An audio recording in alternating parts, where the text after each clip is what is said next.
Okay, we're going straight into it because I'm impatient. Hello. Hello, chat. Are the ads done? No, they're not, but it's okay. Sucks to suck, I guess.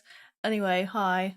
We're reading Remnants of Filth again, and for some reason my rebridger does not want to connect to my to my see my tracking is all wonky. It doesn't want to connect to my phone, so that's great. Anyway, good morning. Good morning. Rise and shine. Buttercup. I don't know. Morning. Me every morning. I woke up 4 hours ago. Yeah. It takes me 2 hours to get out of bed, and then at least, and then I have to do other stuff. 2 p.m. Okay. Okay. It's 6 a.m., bitch. It's 6 a.m. and we're reading Remnants of Filth, Volume 2. We are on chapter 45. Yep. We are on chapter 45 of Volume 2, called My Turn to Chain You. So, that's what we're doing today. I'm not even gonna tell you what the next chapter is called. Oh, that's so fun. Exactly. Oh my god. We've had a little bit of a break. We skipped last week's readings because of my time zone sleep schedule bullshit. It's a whole mess, and it's not gonna be fixed, but I will notify you after the after I missed 2 streams. No, I'm sorry. What happened last time should not happen again. Because you hate me? What? No. No. Hey, don't shoot me. What the hell? Not with my own. Not with the PNG I made you. SMH. Alright. My turn to chain you. Page 129. We left off where Moji and Gumong are cohabitating, and then he gave him food, and oh, that was a whole thing. Holy shit. The roast goose thing? That was a whole thing. This is all part of our Friends to Lovers arc. Real. Damn, I love a Friends to Lovers arc. This is exes to enemies to question mark? I don't know. Alright. My turn to chain you. Okay. As soon as the servant said, a certain matter of importance, Moji understood. Chonghua had an exceedingly shocking secret, one no more than 5 people in the entire country were privy to, and Jihajun was one of them. Moji braved the wind and snow to travel to Chichen Hall, and followed the attendant into the depths of the palace. Coal fires burned merrily in the grand hall. The 2 golden beasts lying before the brazier were singing the emperor's praises as usual. His Imperial Majesty's fortune floods the heavens, one of them cried. His Imperial Majesty enjoys boundless longevity, crowed the other. All of the attendants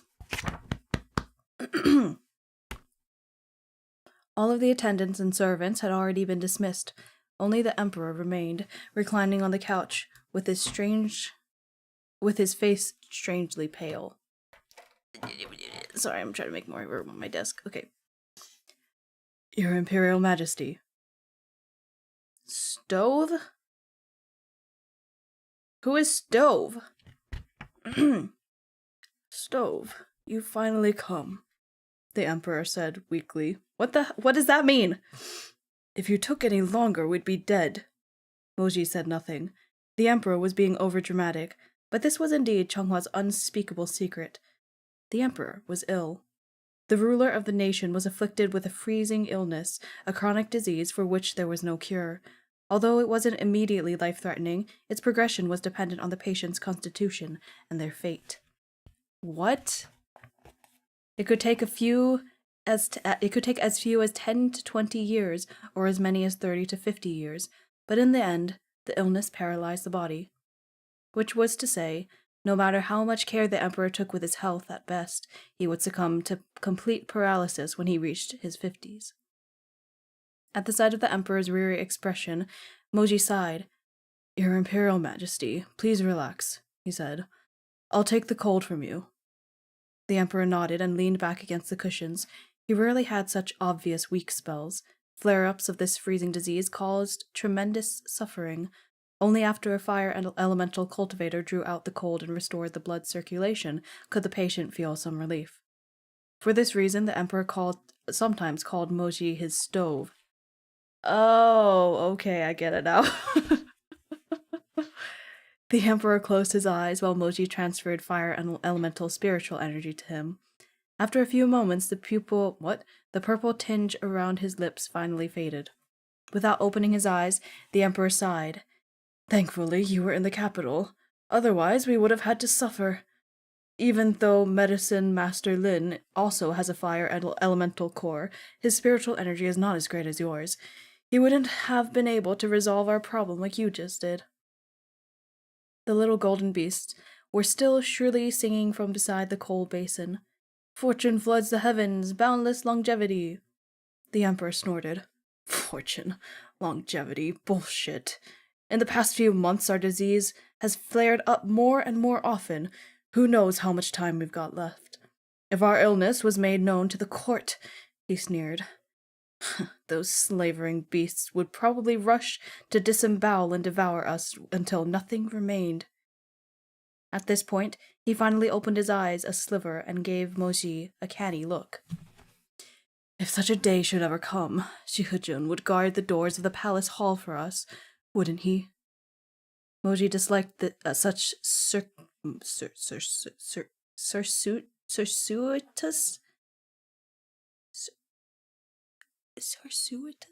Oh, why am I have heart eyes? What? Why am I have heart eyes? What was that about? How long have I had that on? Okay. Anyway. Na.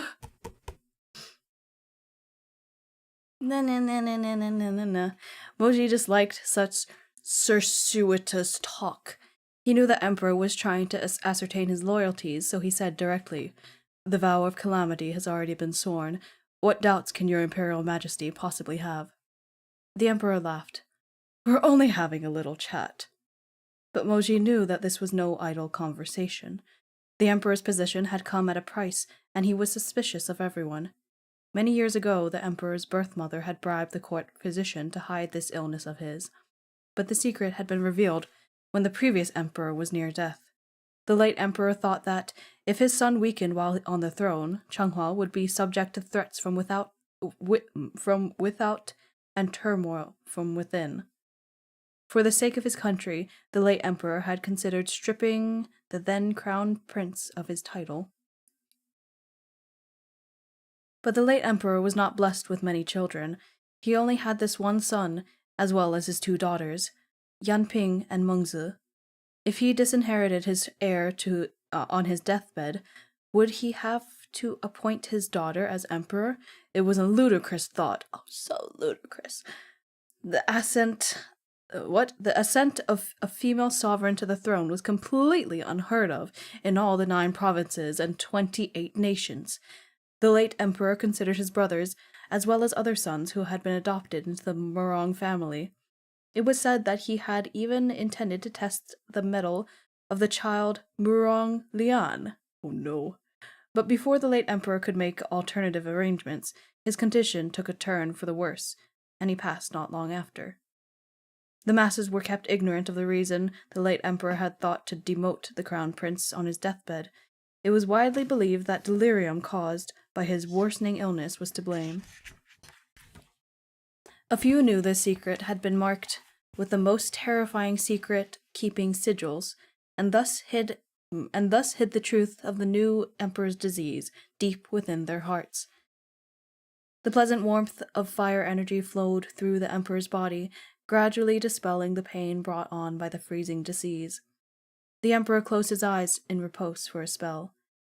"By the way," he suddenly spoke up, "Stove, it's been some time since Gumong was brought into your manor. Has everything gone smoothly?"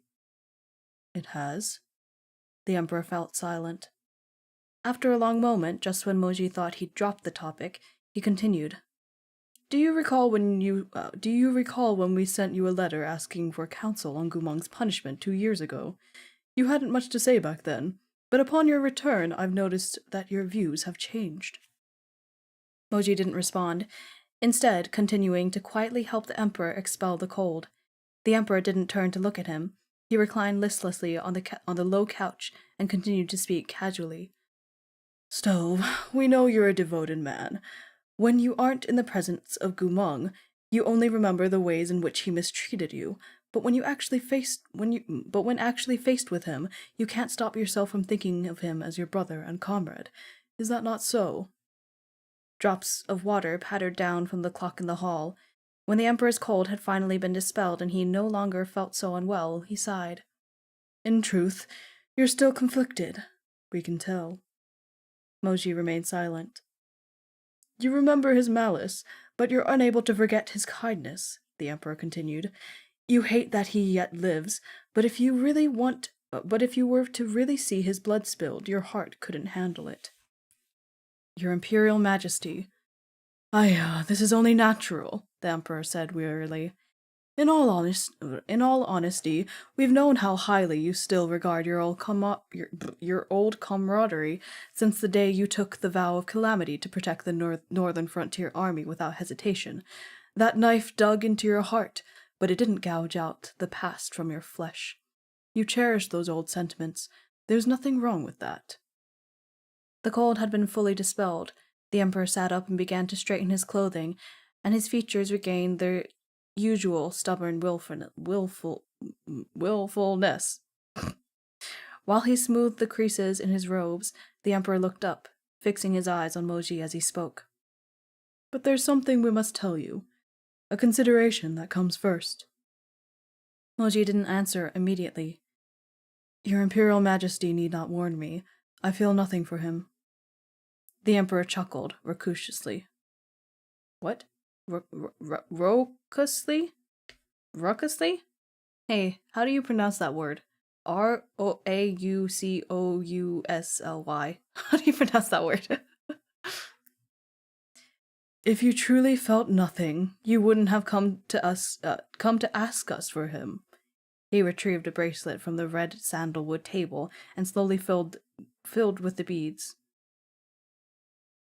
Fiddled with the beads. I am reading, yes. "Back then, you thought nothing of giving up a decade of your life, then taking on a lifetime's commitment to protect the soldiers he left behind. You even faced down their hostility to become the stepfather of the Northern Frontier Army.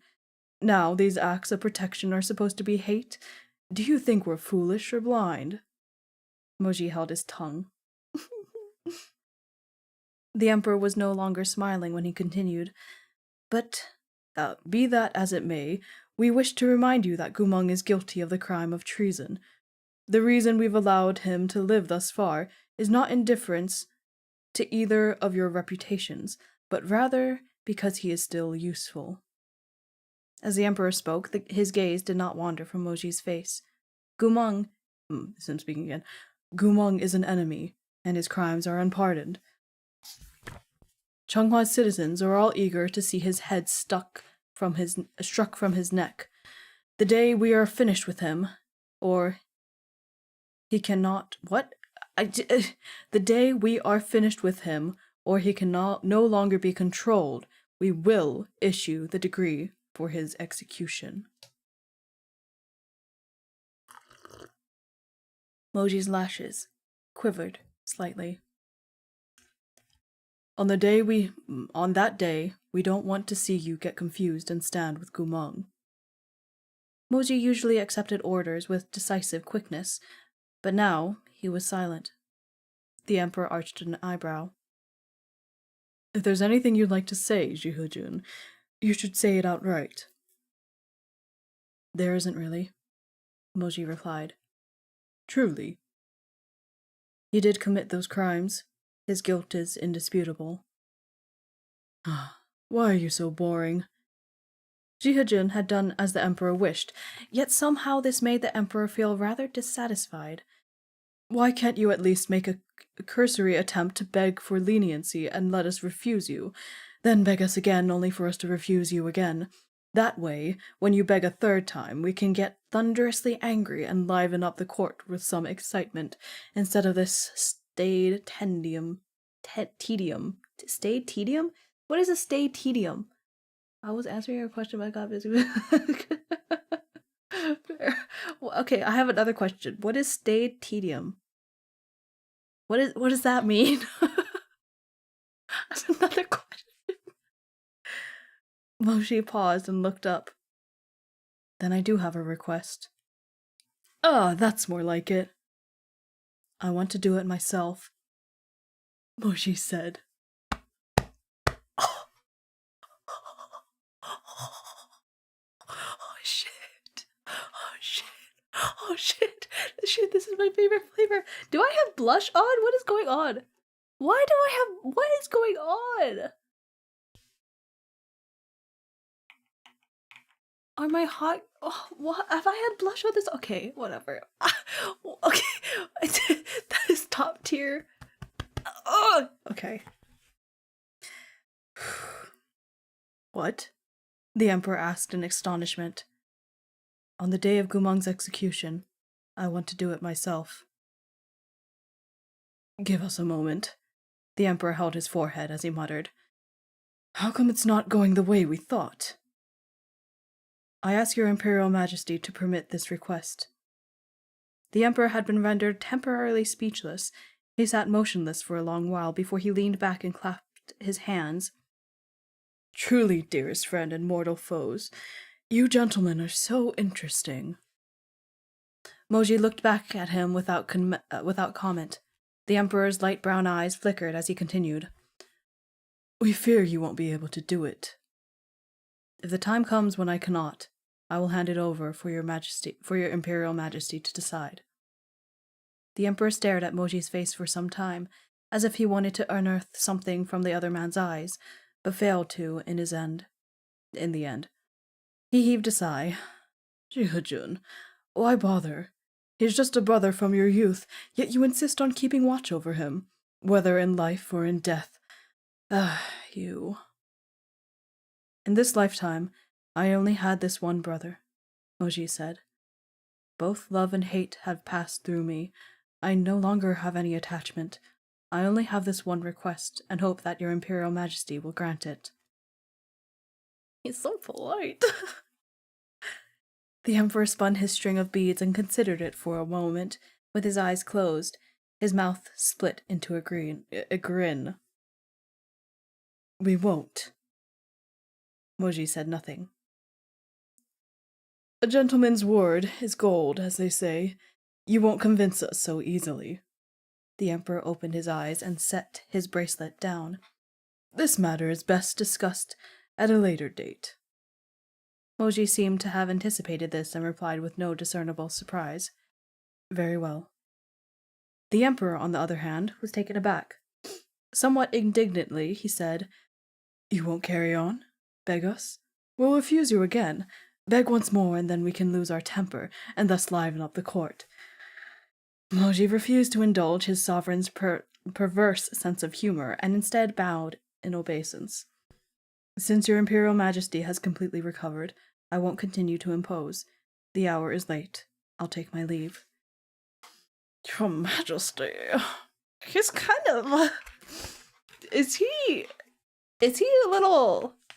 Happy Pride? Happy Pride Month! Is that what's going on with him too, or is he just being a little bitch? It could be either, it could be both. The Emperor pursed his lips. Fine, get lost. You're no fun at all. By the time Moji returned to his manor, it was the dead of night, and most of the inhabitants were sound asleep. He strode through the main hall with displeasure written across his face. Moji felt that he and the Emperor were quite incompatible. Whenever the two spoke in private, they both ended up annoyed and unhappy. Expression stormy with frustration, he kicked open the door to his bedroom, intent on washing up and going to bed. He looked around the room and promptly stopped in his tracks. "Li Wei!" he roared. "Come here!" This angry snarl resonated through the entirety of Jihu Manor, making the plants tremble and scattering the fish in the water. Afraid that he was in danger of losing his head, Li Wei scrambled forth as fast as his feet could carry him.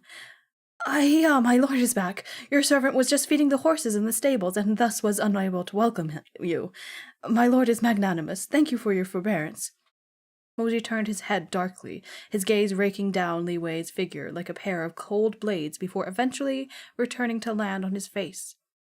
He stepped aside to allow Li Wei a good look at the situation in his room. "Explain." Moji's expression was grim, his tone cold. "I merely paid a visit to the Imperial Palace. What happened here?" Li Wei craned his neck to see, and oh boy. The room was, how best to put it? Moji's severe perfectionist and somewhat pathological tendency toward cleanliness meant his quarters were always meticulously neat. Forget any items out of place. Even the bedding needed to be folded with sharp and exact corners. Yet, at this moment, the desk and chairs had been tipped over, the bed and curtains were a mess, the pillows had fallen onto the floor, and a flower vase had been tossed on the bed. In short, it looked as though a thief had slipped in and barreled through the place like a maniac. Just a little bit. Trembling, Li Wei turned to look at Moji's bloodless face, a cold prickle at his nape. He mumbled, I'll investigate at once." "Get the hell out," Moji snapped. Li Wei nimbly scuttled away.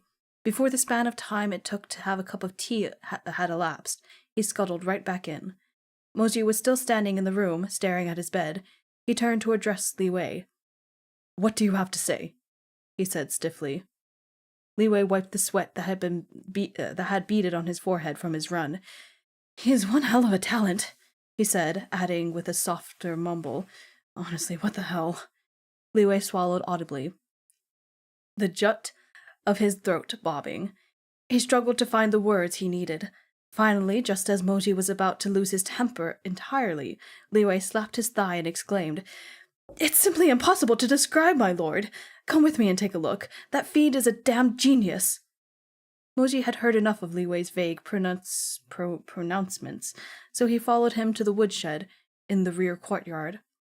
If said structure could still be described as a woodshed, that is. Moji had no words. "Truly a damned genius," Li Wei exclaimed yet again. Within the space of one evening, an ordinary shed had been surrounded by a dozen Taihu stones. Footnote, limestone rocks weathered intentionally in Lake Tai to achieve gnarled shapes and perforated surfaces. Whoa, that's a hard word to say. Perforated surface. So try to say that 10 times fast. Both oh fucking hell. Perforated surfaces. Treasured as decorative fixtures in gardens and courtyards. Perforated surfaces. Jesus. Okay, where was the footnote? Moji thought he recognized a few. They'd apparently been appropriated from the fish pond. Various tables, chairs, and stools collected from all corners of Jihu Manor were balanced upside down on top of the stones, with all their legs pointed towards the sky. The shed's entrance resembled a hedgehog with its quills sticking up. What? Someone had swiftly and single-handedly turned the Jihu Manor woodshed into an impenetrable animal den. Anyone with half a brain would be able to guess the creator of this masterpiece. Amazing. Amazing. You didn't get 20. Don't. Oh, okay. Just kidding. Just kidding. Wait, I want to roll. Okay. Oh, 19. Okay. But I get like a plus 10 on that, right? So that's basically a 29. Okay. Ugh. He made a den! He made a den.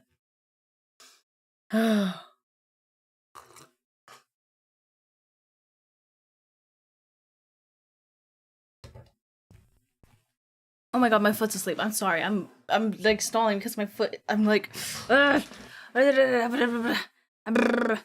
Stop it. Blood flow. This happens like once every stream, doesn't it?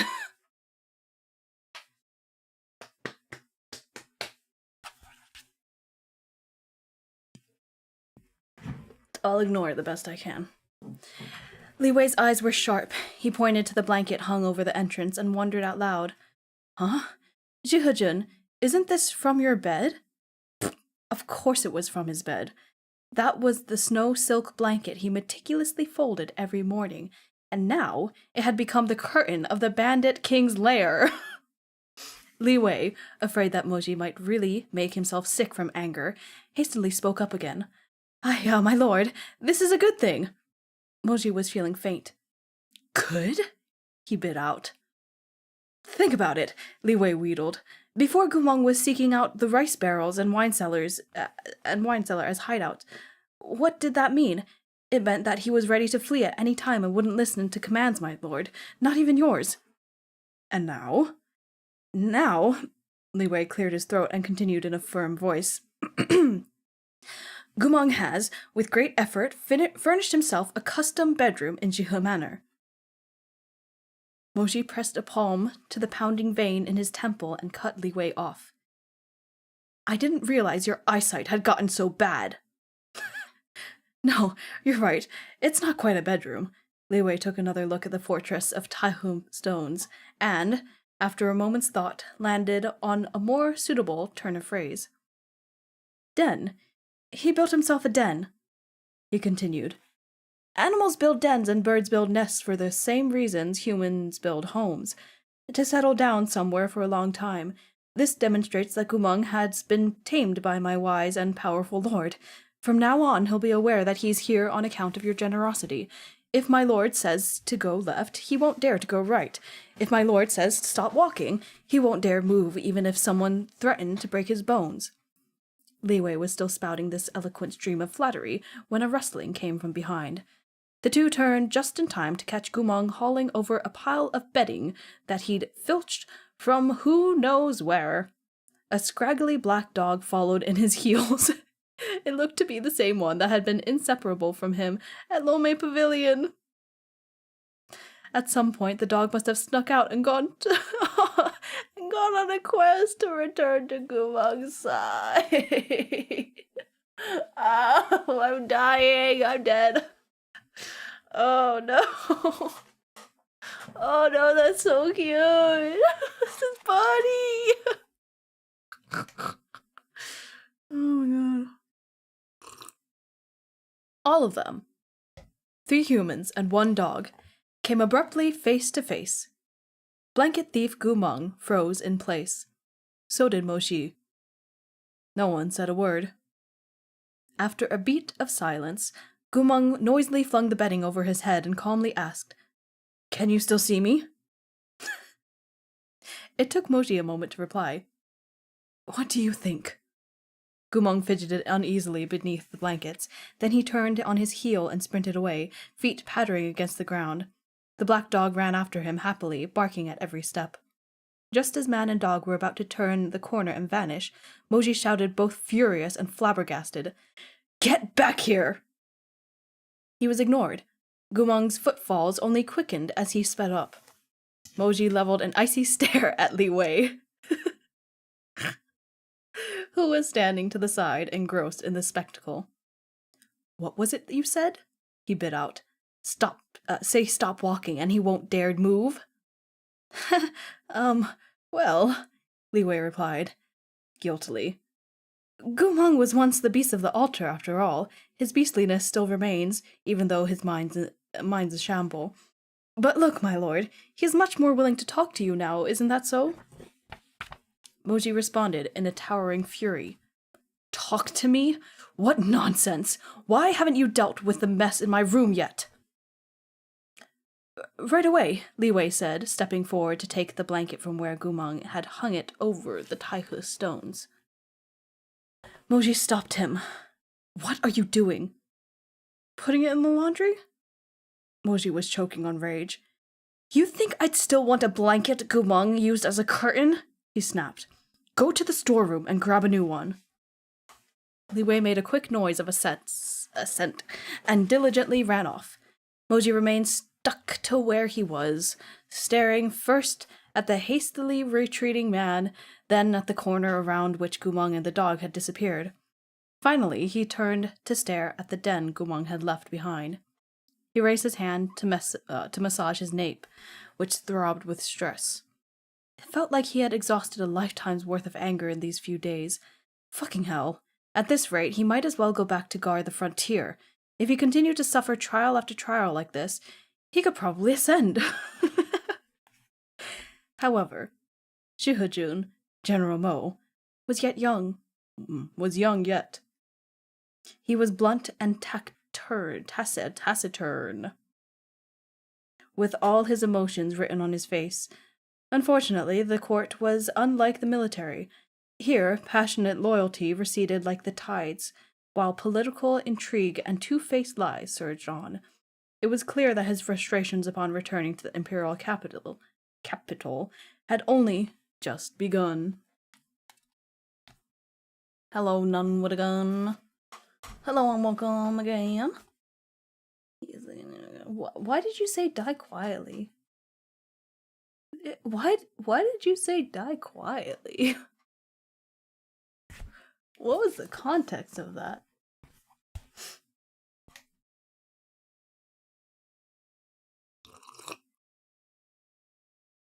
I said I'm dying? When did I say I'm dying? I probably did, but I don't remember. That was a scene break, by the way. That wasn't even the end of the chapter. Oh boy, we're on page 140. Yeah, just 140. Oh, this is close to the end of it. Okay, let's continue. Indeed, another round of annoyances awaited him. A group of old nobles, normally timid, had hatched a plan. They reckoned Shihujun and had his hands full with work, which meant they couldn't possibly watch over the bastard Gumong every minute of the day. If the scoundrel was once again exploited by someone like Li Changqing, Li Qingtan, or if he was plotting something in secret, it would pose too many risks. Therefore, these old nobles presented a jointly signed document to the emperor requesting that Gumong be locked back up in prison. Shut up and fucking mind your own business! Oh my god. Didn't Li Qingtan break him out of prison all the same? Moji asked coldly. That was because the guards weren't vigilant enough. If there were more of them, surely... Surely what? The emperor interrupted. We have already given Shihujun permission to take custody of him. If this arrangement were so easily revoked, what would that say of us? The old nobles fumed and glowered and refused to back down. They started to wail miserably. Vexed by the commotion, the emperor yelled angrily, Fine, damn it! How about a compromise? Shihujun, go get Gumong marked as a slave as soon as you can. I'll keep the criminal from escaping and reassure this lot. It'll keep the criminal from escaping and reassure this lot somewhat. Ew! Get in the bin! No!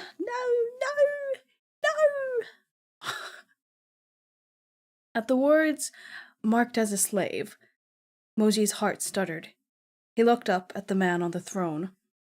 The emperor arched an eyebrow. Is there something Shihujun wants to say? A pause. No, Moji answered quietly. He closed his eyes. To be marked as a slave meant being collared. In accordance with Chenghua's laws, Any operation involving a slave collar, whether fitting it or removing it, needed to be approved by the emperor and carried out by an artificer. The collar Muronglian had covertly put on Gumong back then was an unauthorized one. Later, after Gumong had achieved great merit in battle, the late emperor had issued an edict to overturn his status as a slave. Naturally, the collar on his neck was removed as well. The old emperor had given Muronglian a severe tongue lashing over the matter. That day, Moji had been the one who accompanied Gumong to the artificing workshop to have the collar removed. He had been wholly delighted for his shiga. Sorry. I forgot that this is Chinese. No, I didn't. Anyway, he had been wholly delighted for his shiga, thinking his shiga was so good, he should be free of his life. He should be free all his life. That meant, whoa, reading, get with it. That Moji had never imagined there would come a day when he, as Gumong's new master, would lock that symbol of degradation and ownership back around his neck. Whoa. Come on, it's the last sentence. Back around his own Gu Shiga's neck. Yeah, that's sad, and I suck at reading. I'm sorry. That's the end of the chapter. That's the end of the chapter. Thanks to hydrate. Thanks to the hydrate. I need to turn the fan on because it is hot. It's hot. It's quite hot. Alright. You want to know what the next chapter is called? Aries needs to sort himself out. I'm gonna go get... What? What? I do need to sort myself out. The next chapter is called Owner. Because of course it is. You call her Owner? Yeah. Makes sense. I hate this book. On page 143. Chapter 46. As the court was in recess the next day, Moji took Gumong to be registered as a slave. In most countries, slaves had no status. They were not permitted to cultivate or attend school and were referred to as the underclass. Chonghua wasn't fundamentally much different from the others, but it did treat slaves with a touch more lenience.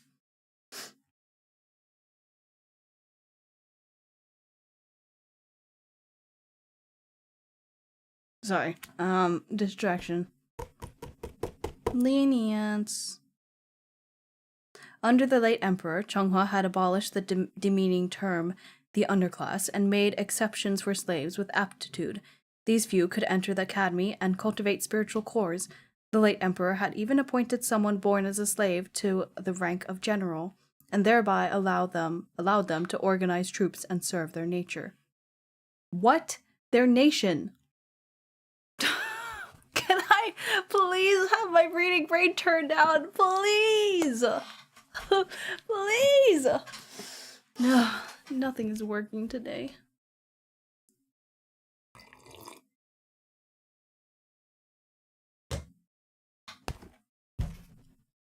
These actions had once stirred enormous controversy in Chonghua. The old nobles put up fierce remonstrations, one after another. History has proven this to be a mistake, they said. The appetites of slavering beasts are insatiable. Your Majesty, if slaves are given a bit of power, they'll hunger for even more. Me, me, me, me, me, me, me, me. What they meant was, if slaves were allowed to learn cultivation and establish themselves, it was only a matter of time before they would start eyeing the throne and rise in bloody revolution. Who would want to get trampled underfoot? Exactly, who would want to get trampled underfoot, you fucking bitch-ass idiots? Oh, have some self-reflection. God. But the old emperor didn't listen. Fire beacons were lit all across the 9 provinces. The skirmishes between nations grew more intense by the day. The old emperor thought that anyone with the appropriate talents should be allowed to put them to use, even if civil conflicts were avoided. The threat of external conflict still loomed. These were the circumstances under which Gumeng and his Wangba army had risen to fame. However, every emperor established his own court. When the new emperor succeeded to the throne, he feared civil conflict more than external threats. He took these fears out on Gumeng, demoting him and removing him from power in order to appease the established noble clans. This was how the current situation came to be. "We're here," the coachman announced. The carriage pulled up next to a small shop near the Cultivation Academy. Moji stepped out and knocked on the shop's door, which stood slightly ajar. The cramped entrance led to an old and dilapidated shop. A single wooden board carelessly propped up outside was the only sign. A single wooden board carelessly propped up outside was the only sign, and it had been boldly inscribed with the words Si Shin Artificing Forge, meaning kind heart. Artificing Forge. Ironic, huh? Part of the red paint on the word forge had worn off. "Where are we?" Gumeng asked. Moji didn't answer. He pushed open the flimsy old door, and led Gumeng inside. The interior of the shop was poorly lit. There was no direct sunlight, and the room reeked of rotting wood. The stubborn proprietor was too stingy for lamps and relied solely on the light from the smelting furnace. Before that furnace sat a hunched old man, slowly working the bellows. Red embers flickered madly within dark smoke. Quote from 7 Autumn River Songs by Tang Dynasty poet Li Bai. Okay. And dazzling orange molten iron flowed into the groves like magma pouring from the depths of the earth. "Uncle Song," Moji called out. The old metal worker was fully engrossed in his work. He was rather hard of hearing and hadn't noticed the movement behind him. Moji raised his voice. "Uncle!" Only then did the old man turn his head, the fire's light shining on his wrinkled face. He looked exactly like a tangerine left out in the sun for too long, shriveled and yellow. Blankly, he looked at Moji, then turned his gaze on Gumeng. Realization dawned in his face. He scrambled to his feet and bowed unsteadily as he muttered, Oh, it's General Gu." Gumeng. "It's General Gu. It's General Gu. He called him General." Oh, I'm gonna lose it.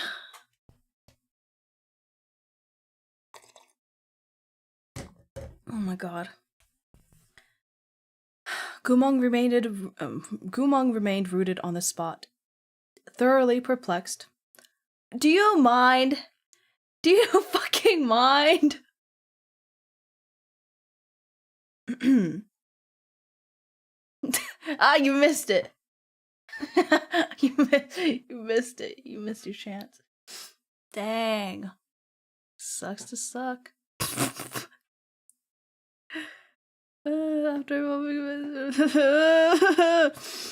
Upon noticing that the old man was making obeisance to him, he clumsily mirrored the gesture. After a moment of silence, Moji said, "He hasn't been General Gu in a long time." The doddering Uncle Song asked bleakly, "Is that so? So what is he now?" "A prisoner." Astonished, Uncle Song stared blankly at Gumeng for a long while. A prisoner, he muttered. He took a slow step forward and grasped Gumeng's hands in his wrinkled palms. After a befuddled pause, he smiled and began babbling incoherently. Xiaogu, you've lucked out. See, Uncle didn't lie to you, did he? There are more good people in the world than bad. From now on, you'll no longer be a Wangshu Manor slave." As he spoke, he jubilantly patted the back of Gumeng's head. Hum, Uncle will take off that collar on your neck. The old man's nonsensical mutter sent a flash of agony across Moji's vision. He closed his eyes, and his throat bobbed as he swallowed. Just as he was about to speak, he heard a muffled noise from upstairs. The wooden steps creaked, and a gentle voice called out. Hang on, I need to know who this is. Who is this again? Uh-oh. Uh-oh. Who is this again? I need the glossary.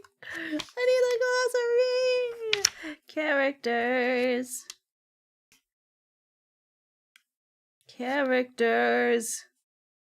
Oh no, it's just saying the name. Oh no, it doesn't have who they are. Wait. Wait. Wait. Oh, there you are. Okay. Oh, okay. Oh, okay. Oh my god. A voice called out. Jihujun, what brings you here? Moji turned to see a man in flaxen robes hobbling down the stairs with his cane. It was Jiang Yeshu. Yeshu?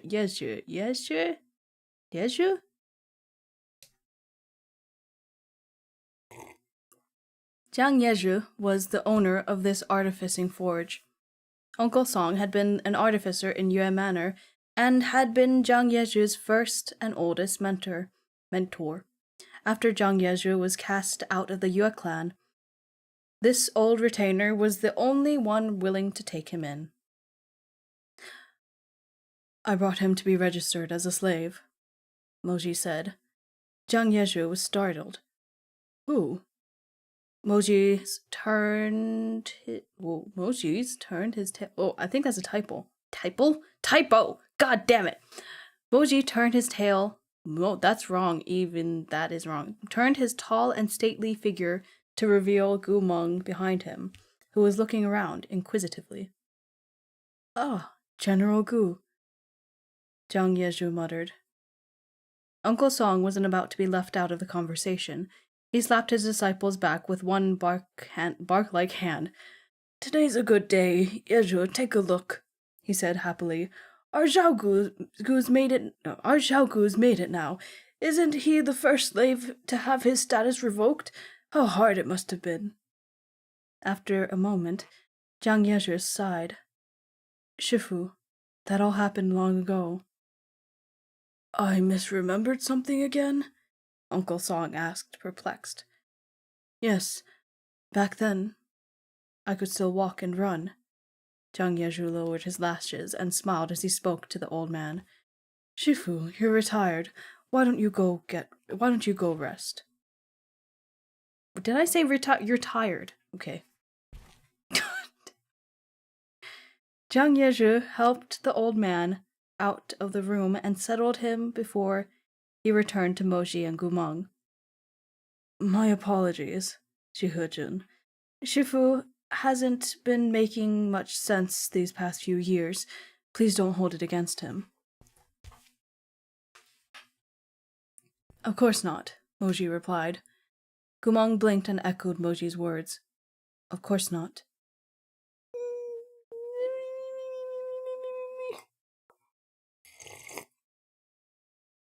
I'm gonna be honest, I still haven't figured out a voice for Gu Meng. Cause Moji, I got his voice down, right? I still haven't figured out a voice for Gu Meng because he barely ever speaks. I don't know what his voice is. Oh no.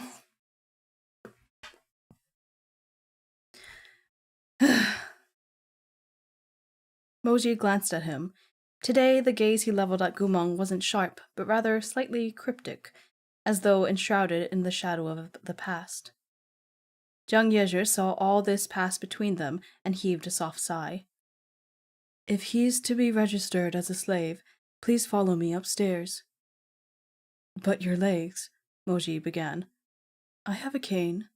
Jiang Yezhu smiled. Don't worry, I can walk. The trio climbed to the second floor of the smelting shop. It was much brighter here, with all sorts of weapons made from condensed spiritual energy hanging from racks on the walls.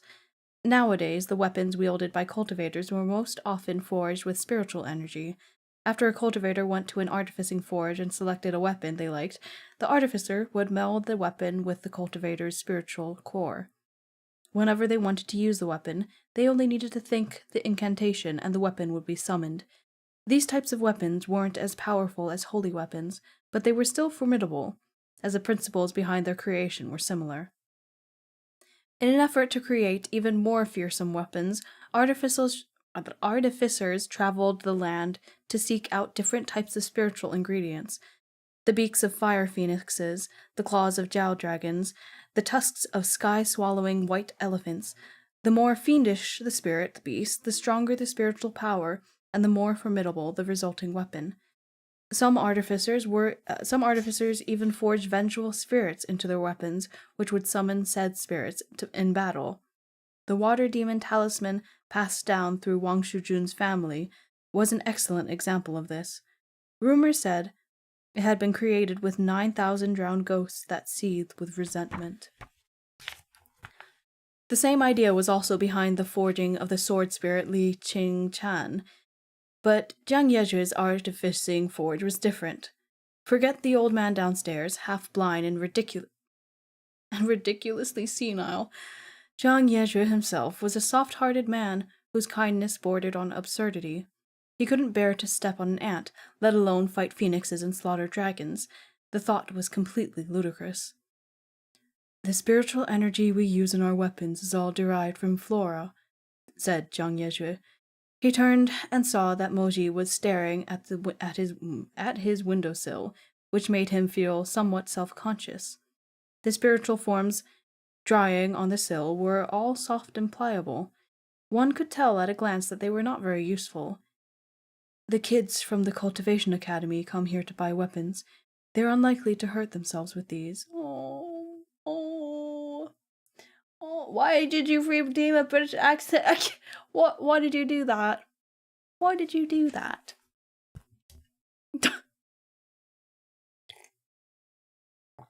I'll do it only when I'm speaking.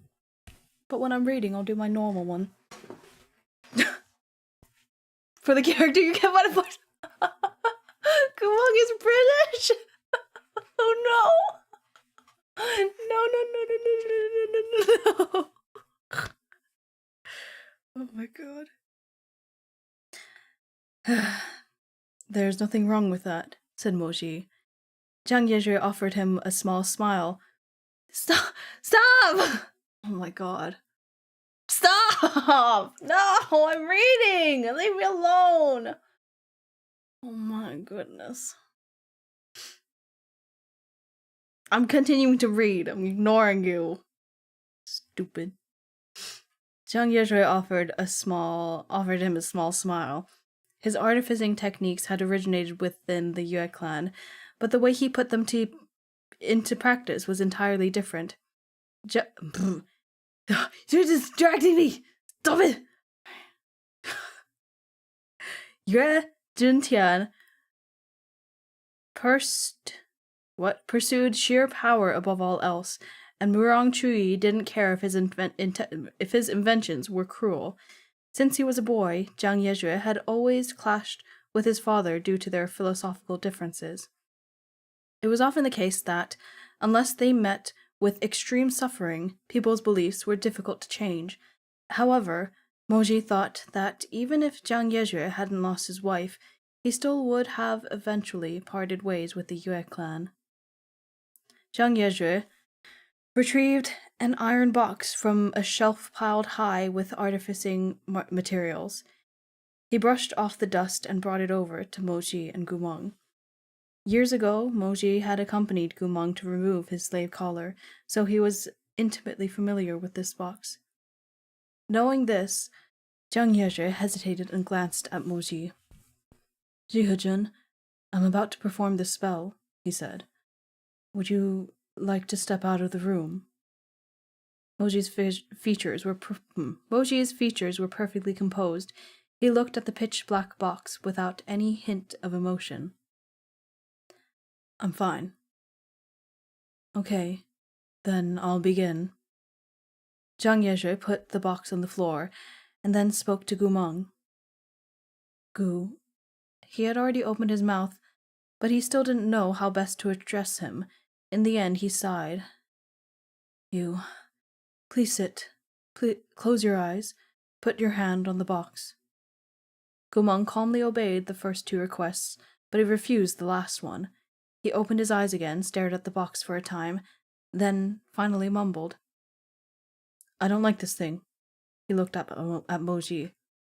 I'm leaving. Sit down, said Moji. Leaving. If you want to stay at Shiho Manor, then you must do as this person says, Moji warned. Gumeng didn't really have a choice. He pouted, looking both wronged and wary, but after a moment's hesitation, he put his hand on the box. Perform the spell, Moji told Zhang Yezhe. Zhang Yezhe nodded. Back in the day, Murong Lian's slapdash procedure for conferring a slave collar had been badly conceived. The collar's inherent power was considerable, so putting it on carelessly could cause the wearer's spiritual energy to go berserk, or even result in their death. However, no one in that crowd of youths back then had been aware of the risks. The master artificer Zhang Yezhe lowered his gaze as he chanted the incantation. Nigh instantly, a stream of black spiritual energy issued from the hole in the iron box. It coiled like a snake along Gumeng's arm, from his wrist to his shoulder to his collarbones. At last, it looped itself around his neck and coalesced into a ring of black iron. The final tendril of smoke became a little tag hanging off its side.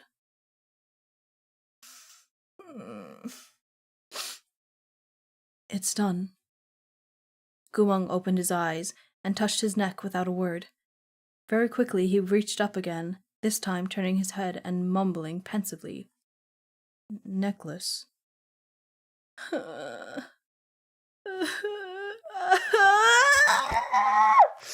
I'm fine, I'm not reading ahead, I'm fine. Moji was leaning against the window, all long legs and narrow waist. Jeez, okay. Damn, slut it up, I guess.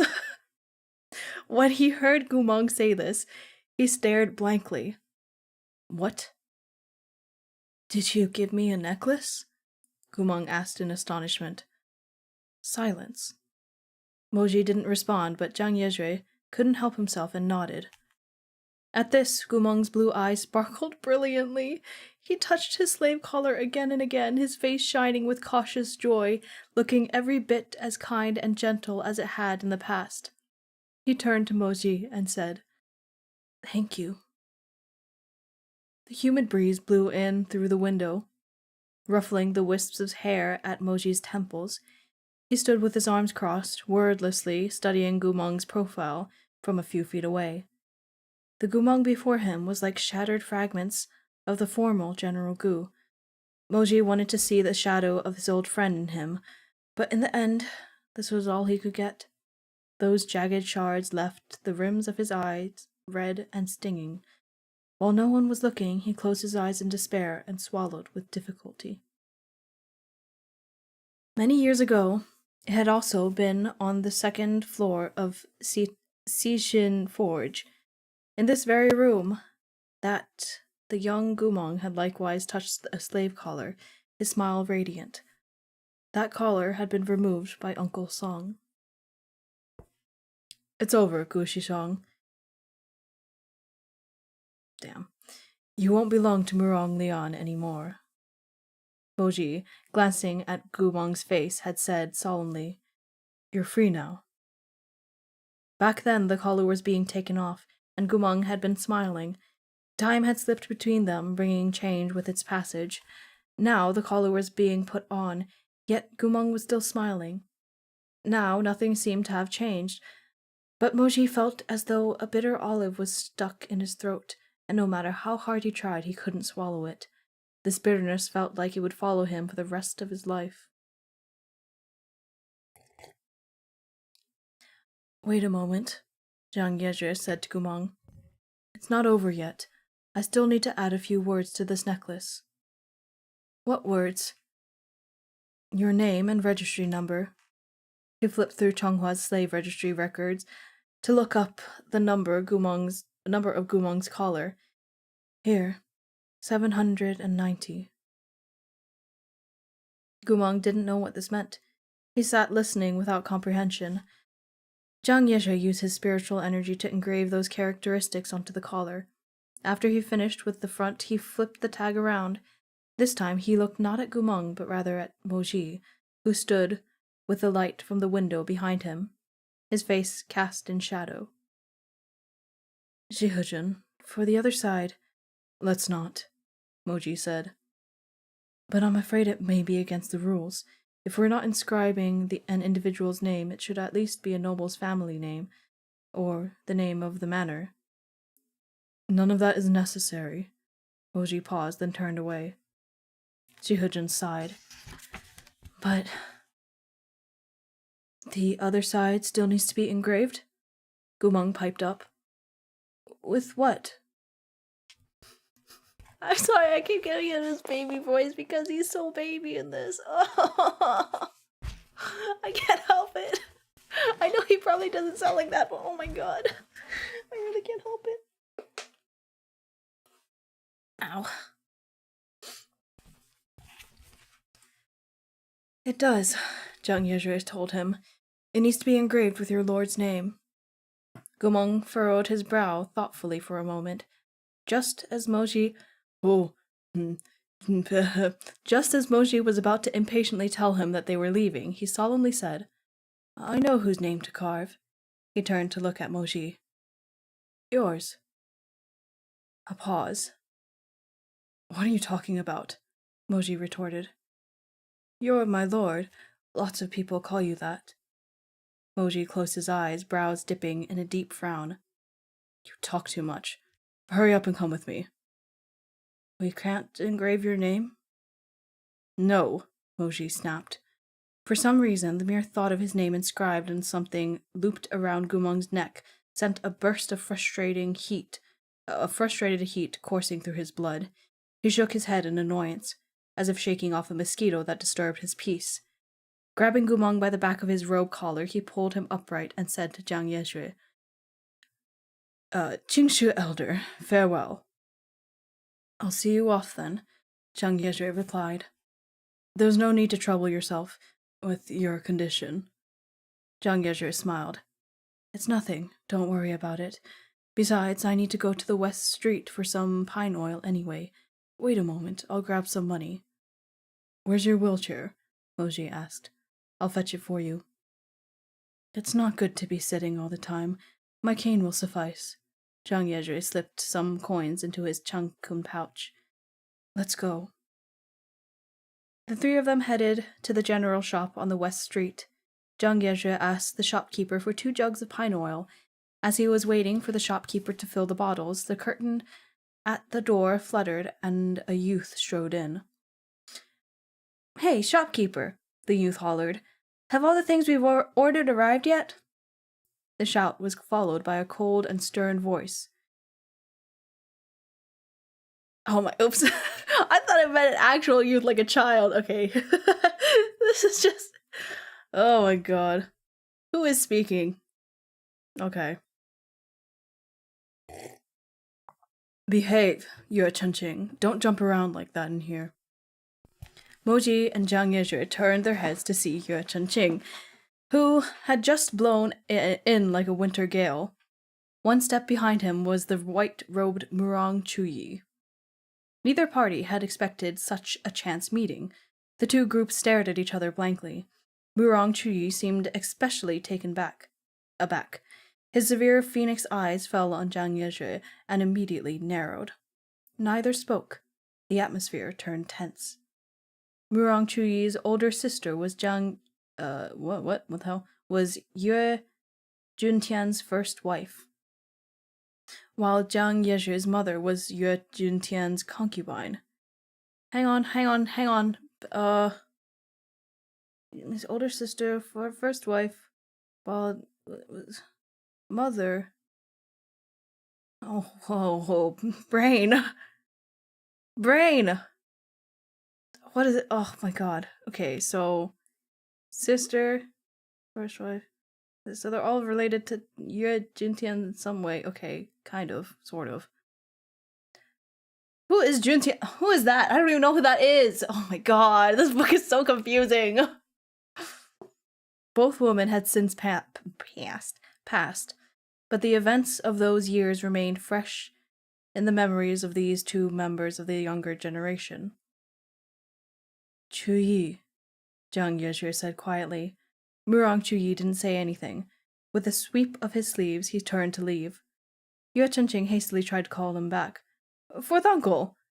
But Murong Chuyi had already lifted the curtain and walked out of the shop. His frosty voice filtered backward, filling with palpable anger. Yue Chenqing, nothing good happens when I come out with you.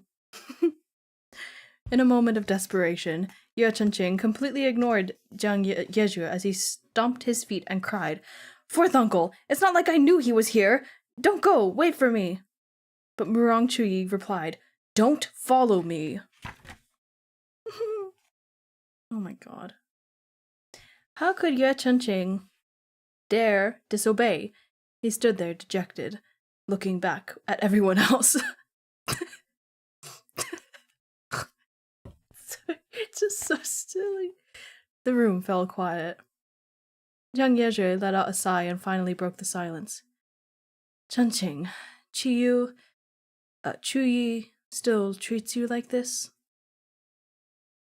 And that's the end of the chapter. And there's a beautiful illustration on the other side. Oh, what a beautiful illustration. Oh, he's so puppy. Ugh. I hate this. I hate everything about this. I hate this book.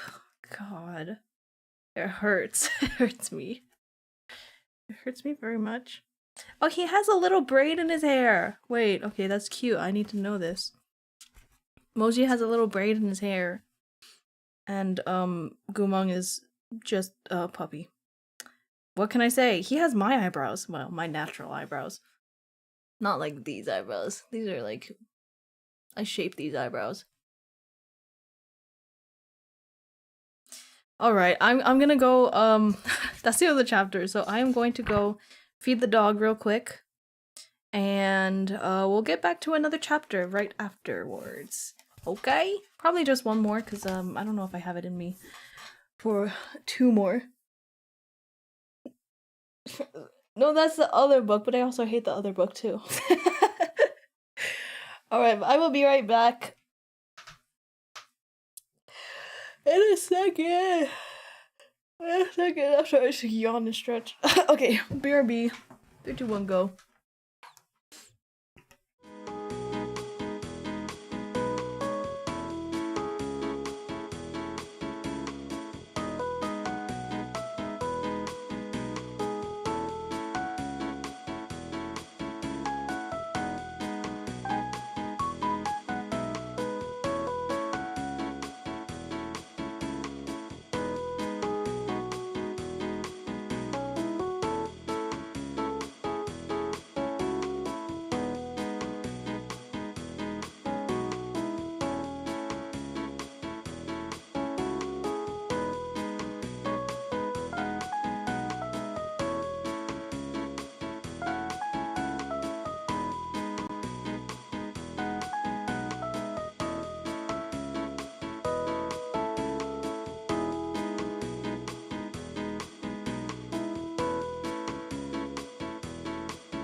Okay, hello, I'm back.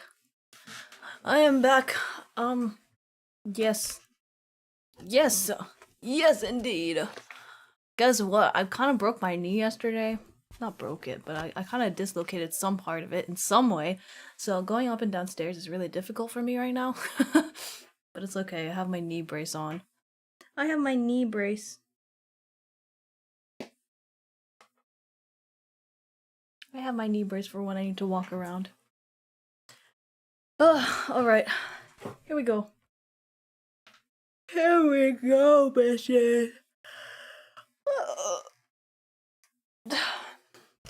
We are on chapter 47, page 157, titled Important Person. Indeed. Oh, this is actually quite long. Okay. This, damn, okay. This is like twice as long as usual. No, that's fine. That's fine. Let's do it. Things would have been fine if Jiang Yezhi hadn't said anything, but as soon as he spoke up, Ye Chengqing turned furious, as if he'd been jabbed in the tender spot in his heart. As if, he yelled, my fourth uncle is super good to me. I'd revere him no matter how he treats me. It's not your place to comment. Ye Chengqing, please. Still waiting on the— fine. You're gonna get so uncomfortable, okay? Everyone, it's about to get really uncomfortable in here, okay? Arara. There.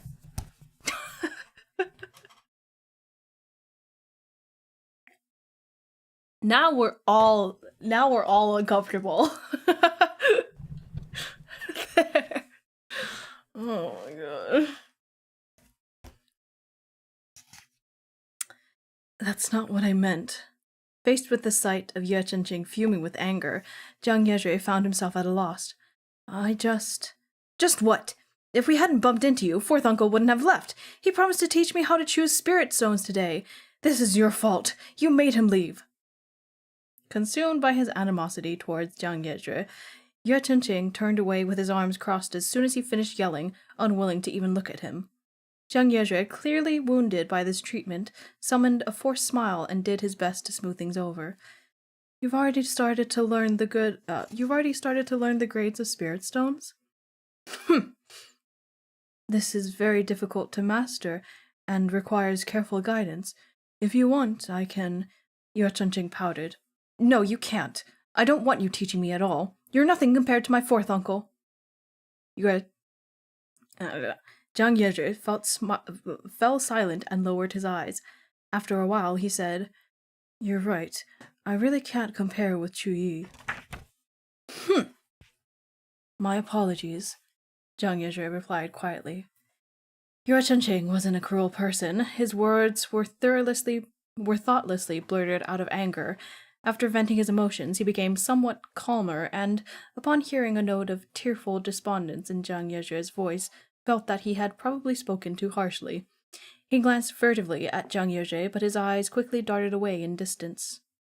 At this strained moment, the shopkeeper returned from the inner room with 2 bottles of pine oil. The Ye clan were important customers for this general goods store, so he didn't even hand the oil to Jiang Yezhi before he rushed to greet Ye Chengqing with a greasy smile. Oh, an honored guest, young Ye Gongzi. What the fuck? Why can I not? Okay. Come, please take a seat. Your orders arrived quite a while ago. Please wait. I'll call someone to get them for you right away. This was the perfect excuse for Ye Chengqing to turn his back on Jiang Yezhi. He walked up to the counter, produced a sheet of paper from within his robes, and cleared his throat.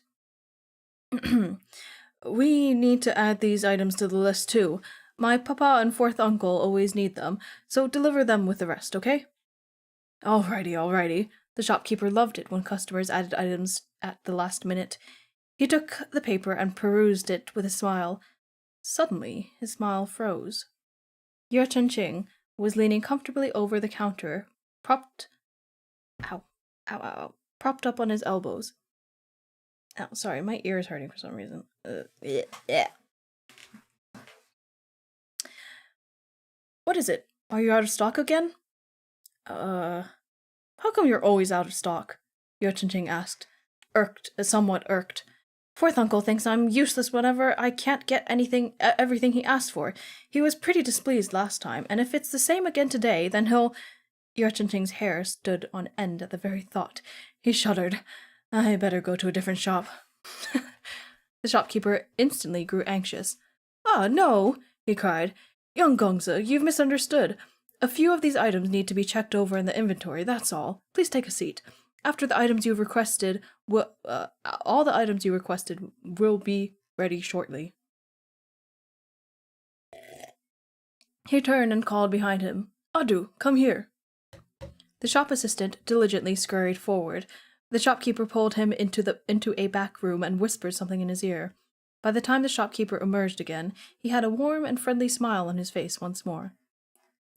Young Yue Gongzi, please come with me to the rear courtyard to take a look at the goods. If you're satisfied with everything, I'll load the carriage and deliver it all to the manor as soon as possible. Yue Chunqing seized the opportunity to get away from Zhang Yezhi and followed the shopkeeper without another word. His silhouette disappeared behind a curtain. It would not be appropriate for Moji to comment on other people's family matters, so he did nothing. Zhang Yezhi cast his eyes down at to the floor, his thin, frail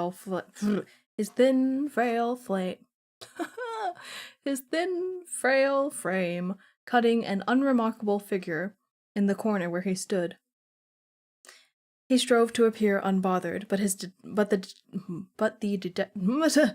the dejection and embarrassment on his face were not easily hidden. After the shopkeeper left with Yeo Ching, his assistant Adu emerged from the inner hall holding 2 bottles of oil. He handed them to Zhang Yezhi. Begging your pardon for the wait. Qingshi elder, what the fuck? Begging your pardon for the Begging your pardon for the wait, Qingshi elder. Here are the 2 jugs of tongue oil. Please take care. Zhang Yezhi blinked in surprise. What? The 2 jugs of tongue oil you requested. Take care. But I asked for a pine oil. The expression of surprise, shock... Oh.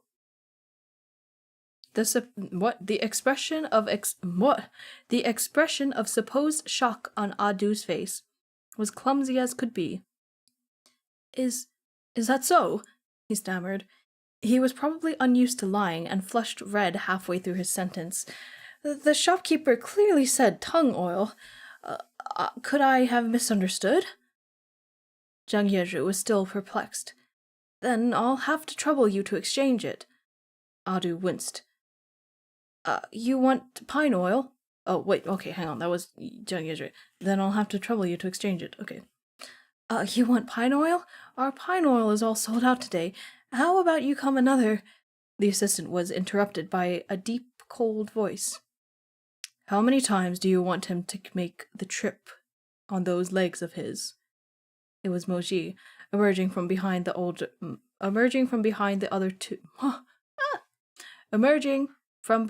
other two men and leveling a harsh look at the assistant.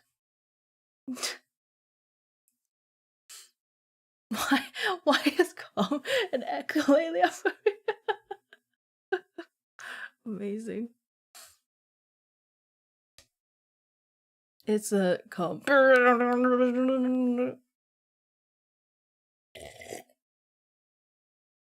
Anyway, where was I? Jihajun.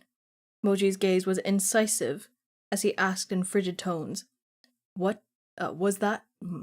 Was it that you misheard, or was it that your manor just so happened to need pine oil as well, so you sold it to them instead? The assistant didn't dare lie to Moji, so his face only flushed redder as he tried to stall.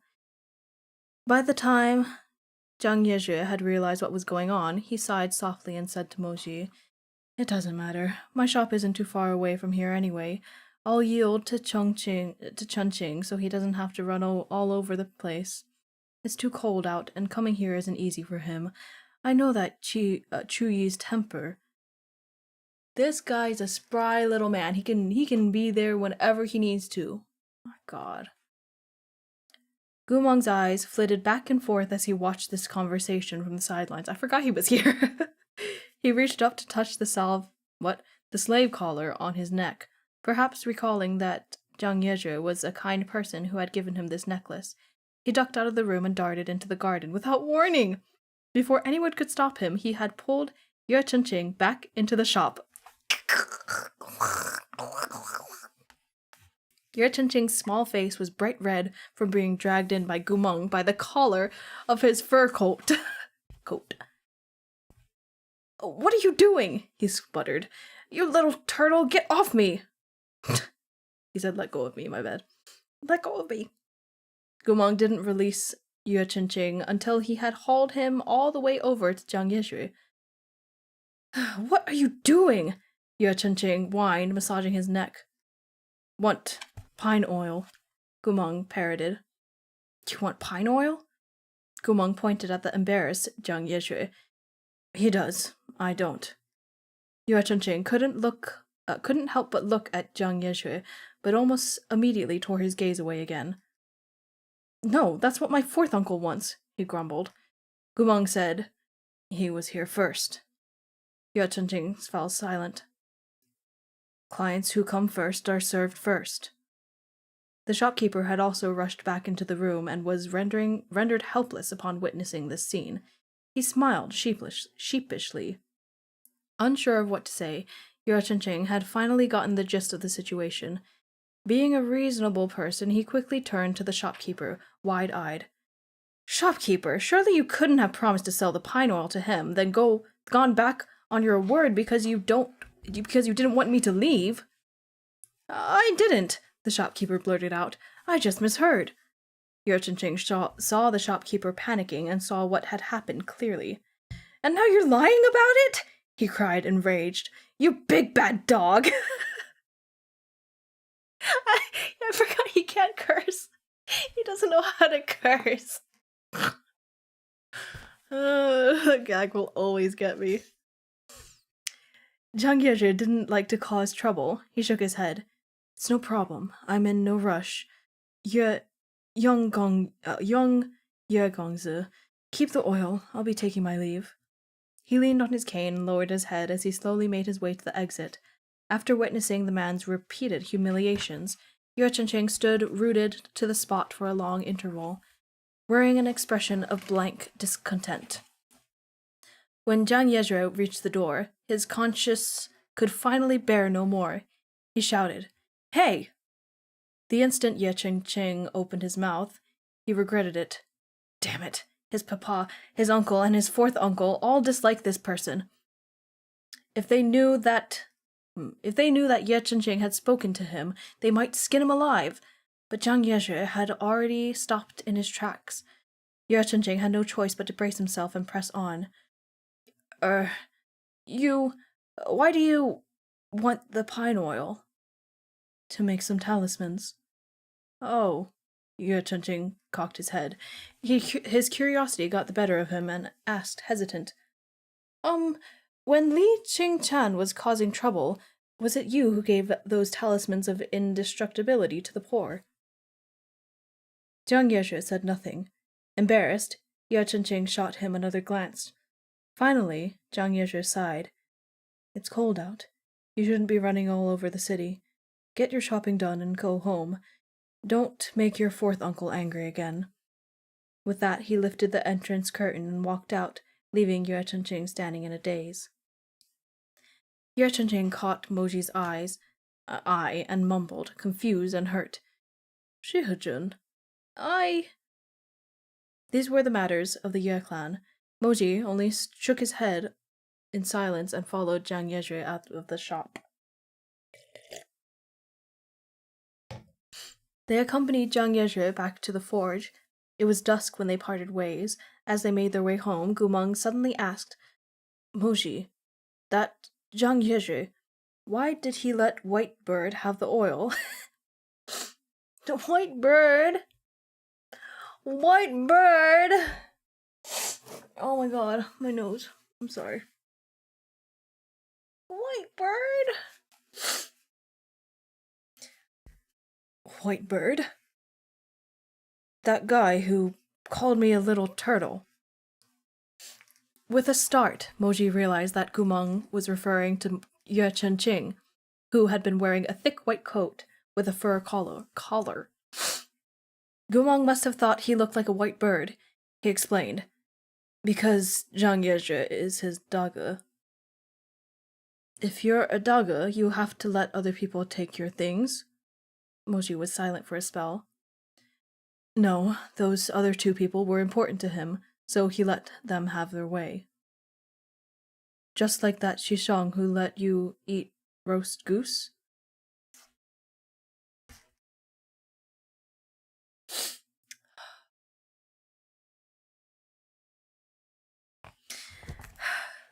Moji felt his heart thump.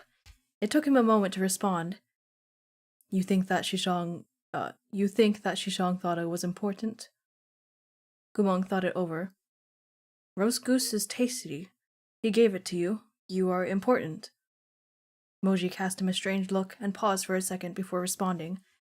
Do you think the person who gave you the brocade pouch is important? Gumong responded instantly. Yes. Moji's face immediately darkened and snapped. Maybe you think he's important, but who's to say if he feels the same? I've sheltered you for this long, but I've yet to see anyone else in the capital, show any concern for you. Gumong hung his head and fell silent. Oh, don't hurt him. Moji had been hurt, so he retaliated by striking back at the person who had hurt him. You just made it up in your head. You're so easily satisfied by a single brocade pouch. If that person really thought you were important, he would come looking for you. You've been in jeopardy so many times. He should have come to your rescue. Did he? No, Gumong replied dully. So he didn't, yet you're still convinced he's important. He's important. Moji looked at him for a moment. Then he sneered with a hint of resentment. Fascinating. Which honored hero is he? Why didn't you introduce me to him? Him to me. This time, Gumong desolately shook his head. He lowered his lashes and didn't argue, looking somewhat wounded. The dispute had disheartened them both, so neither spoke as they walked along side by side. Only when they neared the city center did Moji finally speak to Gumong again. Put your hood up. There are too many eyes and ears here. Gumong obeyed. While they walked, Moji still felt annoyance as he ruminated on Gumong's words. He stopped to buy a cup of cold tea when they passed a tea stall and stepped aside to drink it. Gradually, the whispering that had surrounded them as they walked grew louder. Ah, look, it's Jihojun. My husband, wow! No way, he's clearly my husband. My god. This is me talking about Zane. This was the imperial capital. You know, I say that because I just wouldn't consider. I just don't say that about Silas or, because you know, out of all of them, Zane is the most husband material. Let's be real. Anyway, moving on.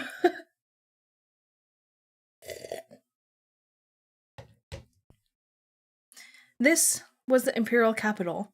Though the city teemed with glittering nobles and Moji himself was no hermit, the maidens passing by still couldn't resist sneaking look after look as soon as they caught sight of him. Moji was very fetching, his lips especially so. Oh? Although they were thin, their shape was sensual, and their color was the perfect hue to inspire in any bystander an involuntary urge to kiss them. Damn! Oh, I believe it.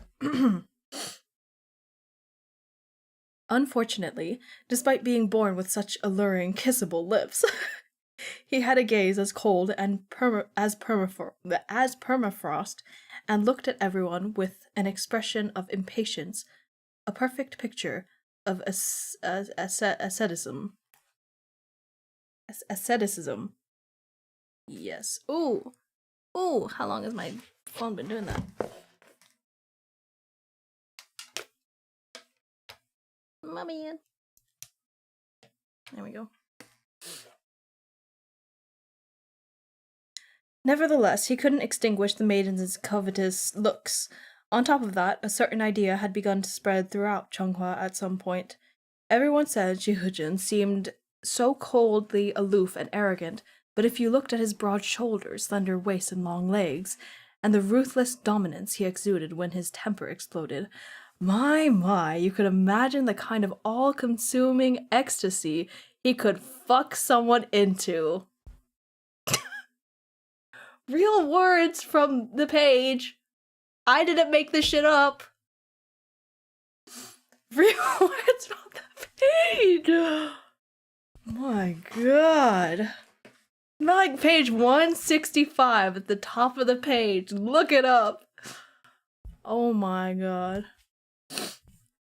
Take, for example, the crowd of beautiful ladies that had congregated on the second floor of a brothel on this street. Their clients only visited at night, so they lazed around during the day. Presently, they happened to be eating snacks and chatting on the balcony. Upon catching sight of Moji, they descended into a flurry of whispers. I'm telling you, this man wouldn't be at all refined in bed. The brothel madam mused aloud as she spat melon seeds and waved a round gauze fan. The maidens surrounding her, all burst into giggles. One girl piped up. Mother, you don't know what you're talking about. Shihajin maintains abstinence and never goes to brothels. How would you know what he's like in bed? Hush, you're all too young. You haven't seen enough of the world. I may not be good at much, but I've got one hell of an eye for men. She pointed a sly finger at her girls and joked. If you ever got the opportunity to sleep with him, I'm afraid he'd take a few decades off your life. Considering this, those hedonistic girls laughed all the more merrily. Mother, I'd love nothing more than for him to wreck me. Oh my god. Just straight up, okay, yep, okay. Oh my god. You say that now, the madam rolled her eyes, waving her fan toward Moji's distant silhouette. Look at his legs, his shoulders and back, his waist. Do you think he's anything like the weak and sickly Wang Shujun? If you really took him to bed, he'd fuck you until you couldn't catch enough breath to cry. Don't we know it from the first book? Although he did cry. Gumong did cry. He did. He does like to cry. Wow!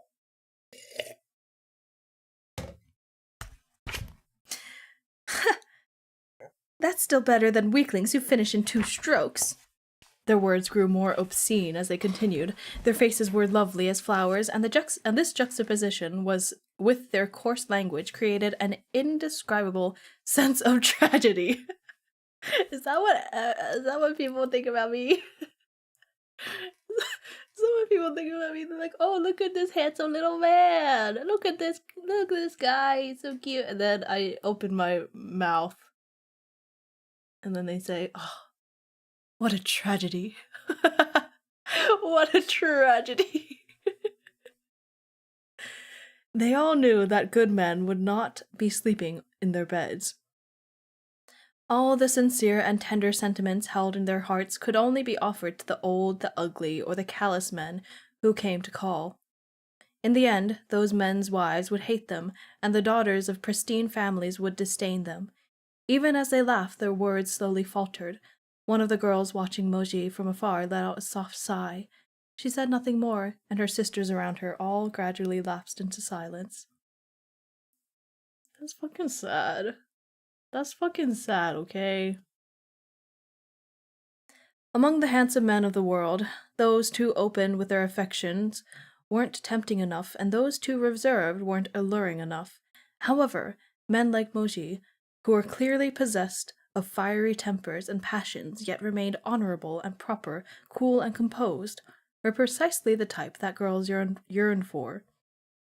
But to whom did his heart belong? I really envy Princess Mengzi, a songstress murmured, hiding her mouth behind a fan. In all of Changhua, who doesn't envy Princess Mengzi? Replied another girl. A good birthright is what it is. A good birthright is what it is. Forget everything else. Forget everyone else who likes her. I hear Jihajin will marry no other. He's just waiting for her health to improve, and then he'll take her as his wife.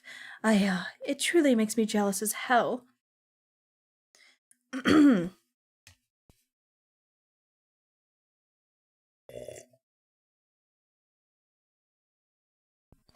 Hey, wait a second. Who else likes her? Tell us, tell us. Noble young masters do. Jin Yun Jun, Feng Ya Jun, Wang Shujun. No way Wang Shujun does. He only loves himself. I heard that Gumeng used to like her too. That's nonsense for sure. Gumeng liked everyone and never stayed long with anyone. At the mention of those old stories about Gumeng, the woman grew excited, and a vivaciously pretty girl spoke up. On that subject, Mother, I've heard it said that Gumeng was quite fond of you back when you were with the army. Oh, okay. The girls all started giggling again. Their madam used to be one of the top courtesans in Changhua, brash and stubborn. She had earned the nickname Hua Little Peppercorn. Oh, that's cute. At present, she was only in her early 30s, and her furious gaze was still quite piquant. Piquant? Making fun of me again? Why bring me into it? She snapped. Come on, I'm just curious, Mother. Why don't you teach us your tricks? That's right. If not for Mother's skill, General Gu wouldn't have been interested. The madam rolled her eyes. Gu Meng, forget about him. He was a fickle lout who'd have a new girl in his arm every few days. Who wants to talk about him? She paused. If he hadn't fallen out with his Imperial Majesty and turned traitor, if he were still that glorious, renowned General Gu, I bet he would have had his fun with each of you in turn. After a moment's thought, she added derisively, What a playboy. None of these women knew that the playboy she spoke of was the hooded man standing obediently at Moji's side. As Gumeng watched Moji drink his third bowl of cold tea, he piped up. Are you going to have more? Moji looked. Moji gave him a fright.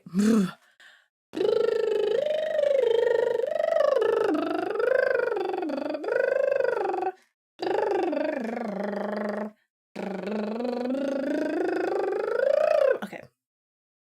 Moji gave him a frigid look. What do you want?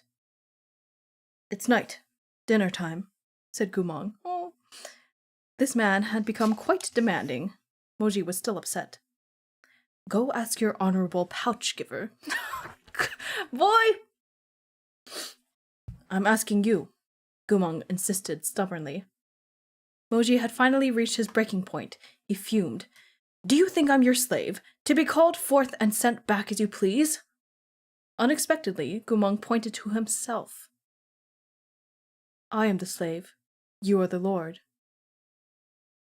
Silence.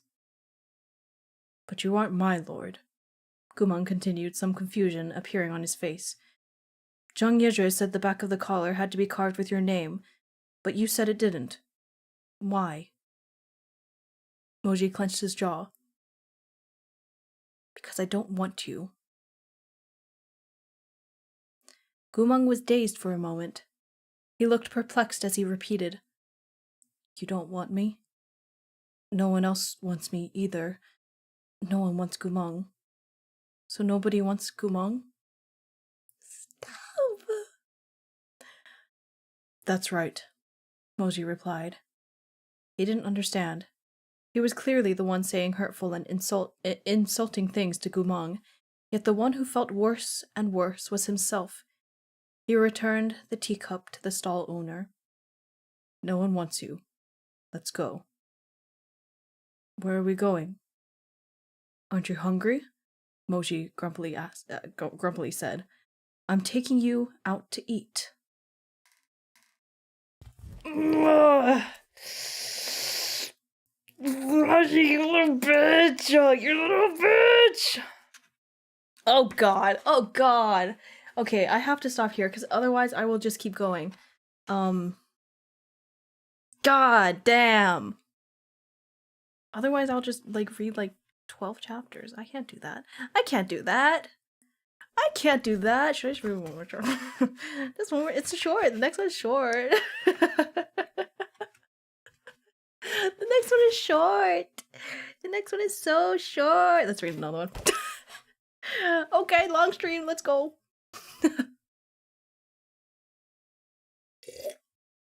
Actually, real quick, I need to check. I need to check my phone real quick. I need to check my notifications and shit. I need to use this one. I'm gonna go crazy a little bit. Okay, that's good. That's good. I think that's good. Let me see. Okay, nothing. Great. Okay. Well, anyway, I guess we can continue. I guess we actually can continue. He stares into my soul. No! Ooh, spooky!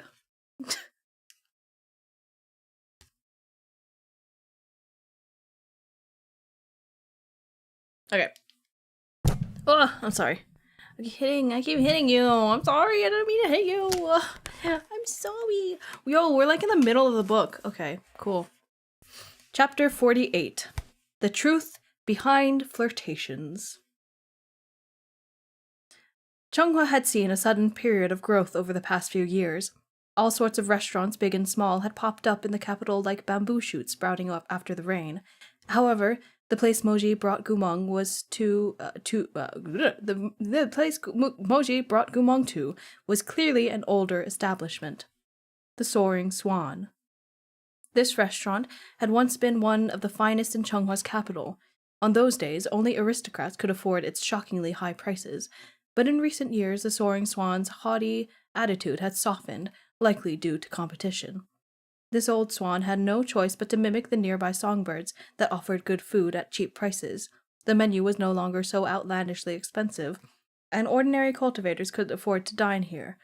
Despite these changes, the old swan's time was slowly but surely ticking away.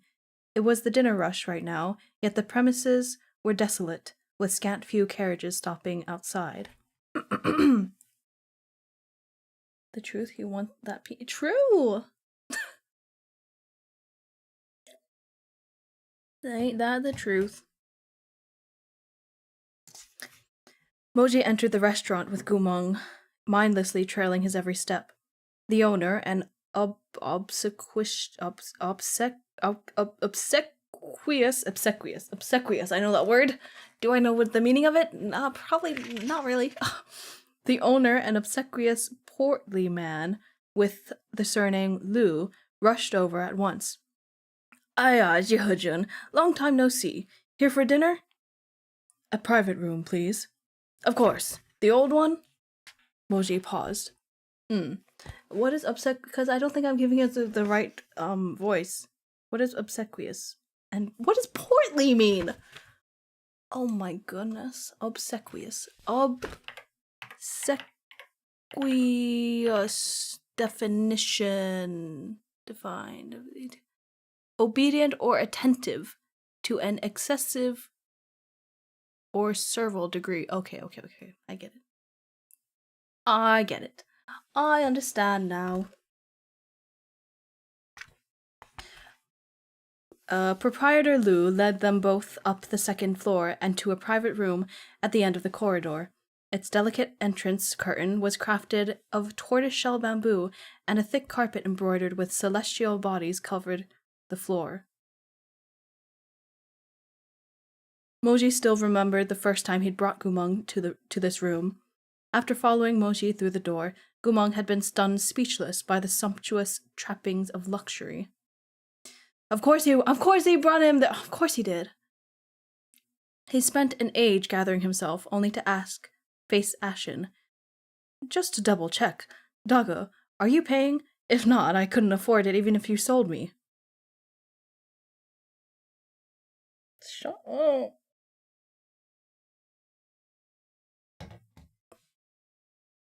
But like the restaurant's fame and glory, the carpet's once shimmering golden threads have been dulled by a layer of dust. Moji flipped through the menu, but his thoughts were such a mess he couldn't focus on the words. In the end, he snapped the intricately embroidered menu shut and pushed it toward Gumong. You choose. Gumong, who was still toying with the bronze plaque on his collar,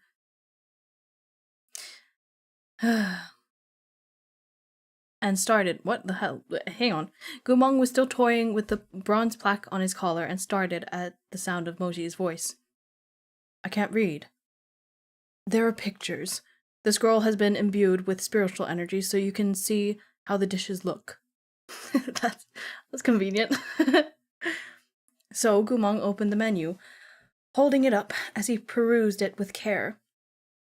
I want this one, and this one. He alternated between jabbing periodically at the menu and biting down on his finger in a daze.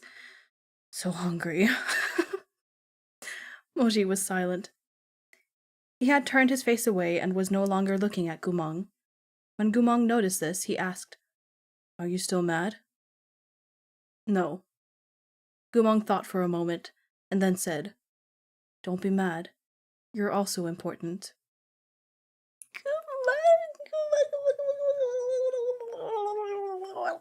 I'm gonna eat him!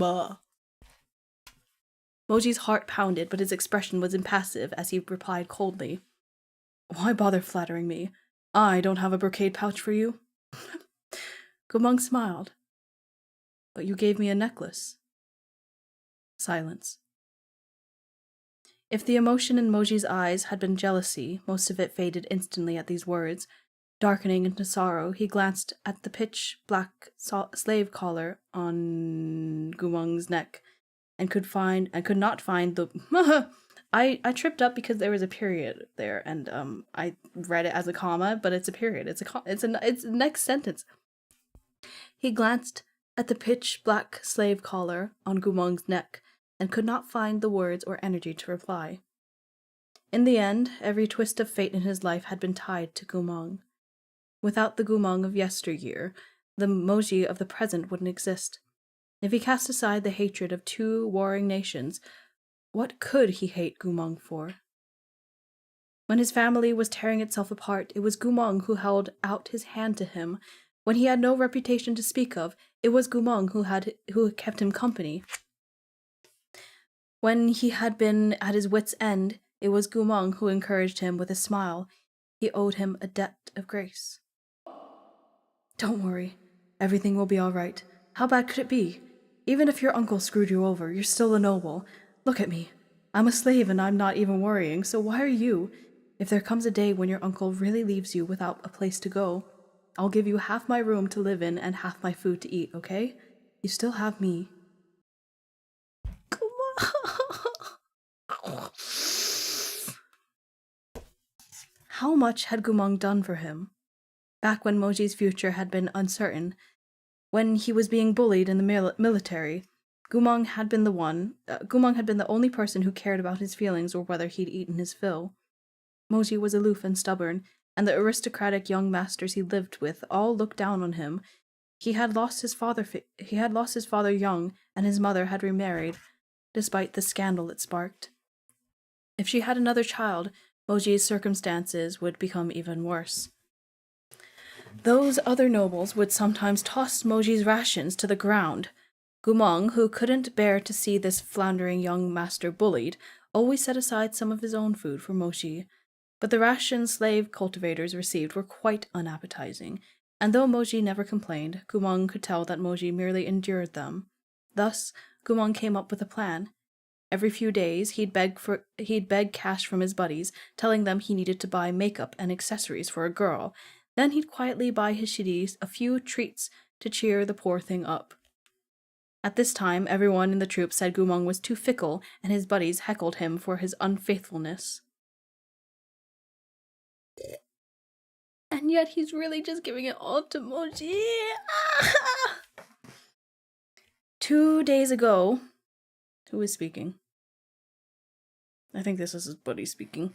2 days ago, he wanted to buy a jade pin for Xiaolan. Today, he's here looking for money again, saying he wants to buy a flower pin for Xiao Di. This skirt-chasing scoundrel. Lu Jiangxing, Gumeng's best friend back then, had asked, Meng, what happened to you? You never used to be so extravagant. Did you go wild after joining the army? Gumeng responded by shamelessly sticking his hand out. Bro, could you spare me some coin? I'll do your laundry for a month. Who's caught your eye now? Lu Jiangxing exclaimed. Gumeng made up a name on the spot. Old Wang's daughter from the next village over. Lu Jiangxing stared. She's only 6! You're insane! Oops, Gumeng. No one knew the truth. Hang on 1 second. I have this brace on and it's making my foot go numb. I have to take it off while I'm sitting. Okay.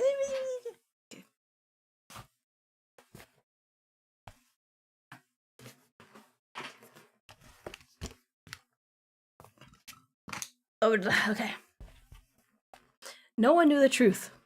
No one knew that the deranged spendthrift skirt chaser Gumeng was using the excuse of visiting brothels to slip away to the closest city and wash dishes for a rundown restaurant. He disguised himself with a spell and changed his clothes so no one could tell he was an officer from the garrison troops. He washed mountains of soap and rice bowls with such enthusiasm that even the proprietor stared in admiration. Young man, why don't you come work here full time? I'll keep paying you this much. Even under his disguise, Gumeng's eyes were still bright as the stars on a summer's night. Thank you, sir, but I can't abandon my other responsibilities. Oh, that's a pity. The proprietor patted him on the head. It's rare to see such a hard-working youth. Moji's Gu Shishang suffered in secret and exhausted himself in silence, all to take care of him. And Moji had no clue what he did, not until he saw his comrade's blood-stained letter and realized he was in love with this man 3 years his senior. At the time, Moji had charged through the snow, seized by an irrepressible need to find Gumeng and confess his feelings. However, when he arrived, Lu Jiangxing was the only one in the tent. Gumeng? They dragged him out to the brothel in the city. Lu Jiangxing had told him. You know what they say, youth isn't meant for abstinence. Ha ha ha. In that instant, Moji felt as if he'd been dealt a sharp blow. He struggled to rescue his calm, but failed to control his feelings. He leapt onto a horse and sped to the brothel Lu Jiangxing had named, but only found a few of Gumeng's friends there. Gumeng himself was nowhere in sight. His chest burned with an unstoppable fire. Refusing to give up, he searched every shop in the nearby village, going through them one by one. At last, he found the alleged brothel-goer Gumeng in the kitchen of a little restaurant. Gumeng was cloaked in an illusion spell, so Moji shouldn't have been able to identify him, but he kept careful watch, and when Gumeng looked up from the washing basin, Moji caught his eye. In that single glance, Moji recognized his Gu Shiga. Moji's heart, which had ricocheted between the disappointment of hearing Gumeng went to a brothel to the shock of seeing Gumeng elbow deep in a pile of dishes, was devastated. Suddenly, he had no idea how to confess his feelings. His chest roiled with passion, and even the gaze he directed at Gumeng was scorching. But impulses start off potent, and wane as time passes and consideration sets in. When Moji had first thought to confess, he didn't find Gumeng in the tent. When he angrily rushed to the brothel, intent on dragging him out, he again didn't find Gumeng. Now that he had finally found him, that uncontrollable fervor was no longer so urgent. He caught his breath in the wind-blown snow, then strode to the latticed door and flung it open, sending the chicks in the courtyard into a frenzy with the commotion. He walked straight toward the bewildered Gumeng. He saw Gumeng's hands submerged in the water, If he wished to avoid exposing himself as a cultivator, Gumong couldn't use magic, and it was a cold winter. His fingers were red and swollen. Moji felt a sudden lump in his throat. When he thought about his own status at the time, he didn't know what right he had to speak of those words of confession. What right he had was... What? What right he had to ask even more of Gumong. You idiot! God damn it! He yanked Gumong off the little stool without a word. Lowering his long lashes, he cupped Gumong's freezing hands in his own. He held his Shiga's hands and rubbed them between his palms. Doesn't it hurt? He murmured. But Gumong grinned and shrugged it off. What's a little frostbite? That's nothing. Men look better a little rough around the edges. Gumong scratched his head with hands swollen as radishes, the tip of a sharp canine showing in his grin. Your Gumong Gaga is the handsomest. Do you mind? It was a ridiculous sentiment. No one would find a pair of hands like frozen radishes handsome. But what did Gumong care? What he meant was, since you're in the army, in the same troop as me, and you're my shidi, I can't let you be wronged. It wasn't as if Moji had never tried to dissuade Gumong. He told Gumong that he was being too generous, and that Moji's future was uncertain. This grace might not be something he could repay, but Army ruffian Gu Shizhong only laughed, his long lashes frosted over in the cold night. Who said anything about repayment? You're in my squadron. You're my brother, so I need to protect you. But Enough with the buts. If it really bothers you, make note of everything you owe me in one scroll, and return it all with interest once you've made your mark. Gumong ruffled Moji's hair with a smile. Ayo, my precious princess is such a finicky little fool. Precious princess! Precious princess!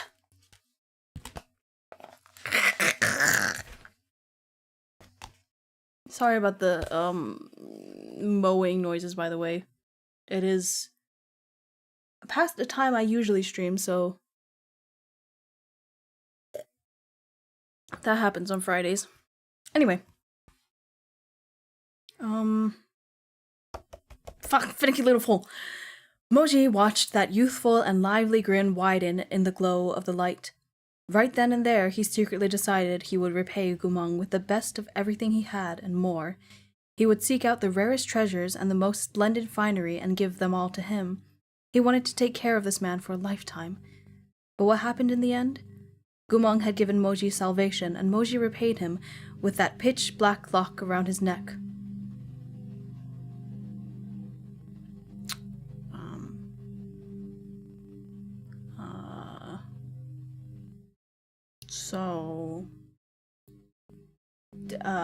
Mowing. We love that. Should I just continue? Okay. Just ignore it, okay? Just ignore it, I believe in you. And the last bit of irony to top it all off, this was the best thing he could give Gumong. After experiencing the kind of betrayal and hatred he had, after his heart had frozen like cold steel, this was the last thing he could give him. So this was the lifetime they'd share. I caressed the mic with a page. You can't hear? Oh, okay. Because it's being picked up by the mic I saw, but I guess if it's not that loud, then it's fine. The dishes had been ordered. Moji continued to sit silently, arms crossed as his mind wandered. You're still unhappy, Gumong said. Moji glanced at him. I swear I'm not. Gumong persisted. Why are you unhappy? Silence. Is it because you don't like it here? We can go somewhere else. Moji sighed, extricating himself from his memories. Why would we go somewhere else? The food here is really good. You used to have a few favorite dishes, but I don't know if you ordered them. My favorites from before? Gumang murmured. Like I said, we used to know each other. Gumang thought this over as best he could before giving up. Sure, if you say so. This restaurant had many Shu-style dishes, but Gumang was no stranger to chokingly spicy food. Western Shu was one of Chonghwa's allies, and Gumang had once traveled there to assist their military when war ravaged the country. Western Shu has a footnote: modern-day Sichuan province. Nice. Before then, he'd been someone who couldn't bear the tiniest hint of spice, but that trip had transformed him into someone who could down a plate full of chili pepper chicken doused in red oil without the slightest change in expression. I'm so hungry. I want Chinese food so bad. I want that. I want exactly that. I want like a fucking, I don't know, just like a potato. I want a potato doused, like, soaked in this Sichuan spicy sauce. Although I know it's very... Usually in Chinese food, when you have Sichuan pepper, you kind of get a lot of ginger as well. I don't really like ginger, I'm not gonna lie. Anyway, let's continue. I gotta learn some Chinese recipes for real. I really do, because I can't go to a restaurant because I'm gluten intolerant and use soy sauce and anything with gluten. Oh my god. Okay, anyway. I'm so hungry. Fuck this. I hate this. I hate it when books do this. But could was not the same as would. Moji knew Gumang still preferred local cuisine. In those years when Gumang had defected to the Lao kingdom, Moji wondered if he ever saw the grape wines on the table and missed the steamed buns and meat pies of his homeland, whether he ever regretted it, if only just a little. Okay, it's gotten a lot louder now. It's distracting me more than anything else.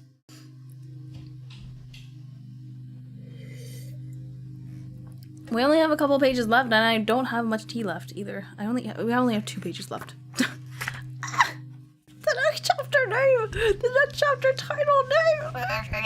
That's redundant. Anyway.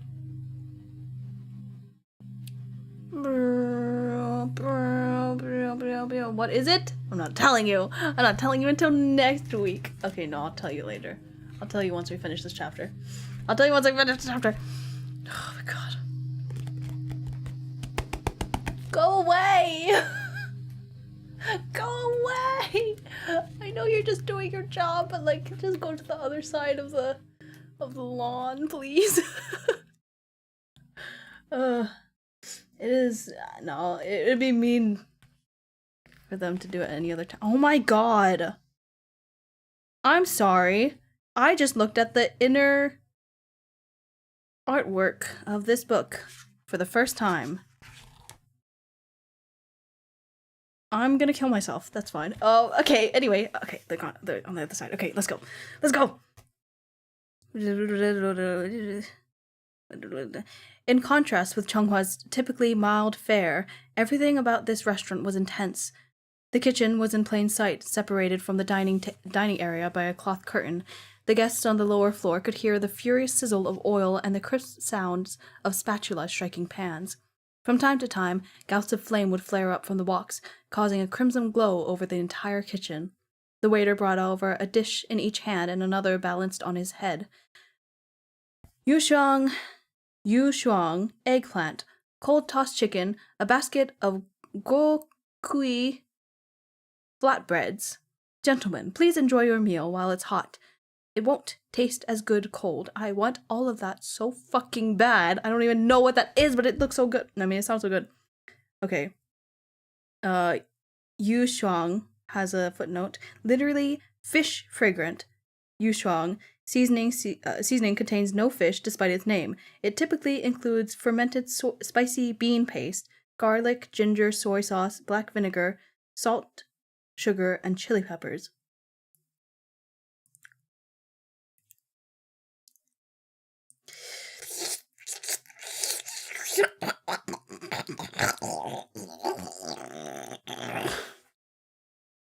really want that. That sounds so good. I'm gonna cry. Gumong reached out and steadily lifted the bamboo basket from the server's head. The flatbreads were kneaded with lard and filled with meat. Oh, stop! The dough was stuffed with minced pork, ground peppercorns, and glistening tender green onions. Stop! The pancakes were brushed on both sides with lard and baked in a furnace. Stop!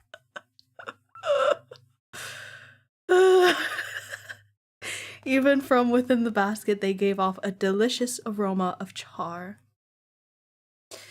Gumong wasn't fond of the green onion, but after he had removed all of the offending pieces, he found the pancake very much to his liking, carefully clasping it in his hands as he took bite after bite. The rest of the dishes arrived one by one. The glossy, twice-cooked pork trembled delicately and shimmered between their chopsticks. The tender hearts of the boiled cabbage were soaked in rich chicken broth, leaving behind a refreshing, lingering sweetness.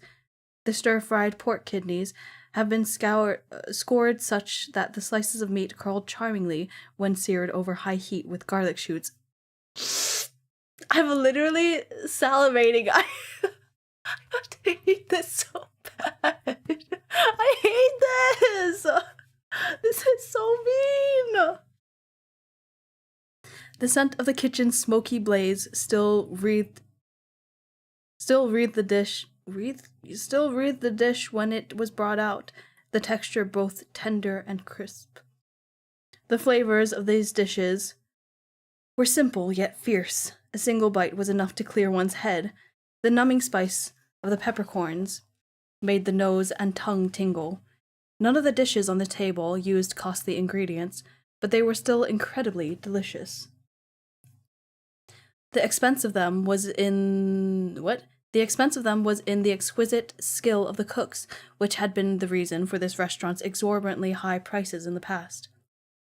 Yum, Gumong said, and then mumbled to himself. Feels like I've eaten it before. At this, Moji's already lukewarm appetite cooled yet further. He set down his chopsticks and turned to look out the window at the streets and paths below. Gumong licked his lips. Everyone calm down. Everyone stay calm. What's wrong, princess? It took a moment for Moji to register those words. His head snapped up. What did you call me?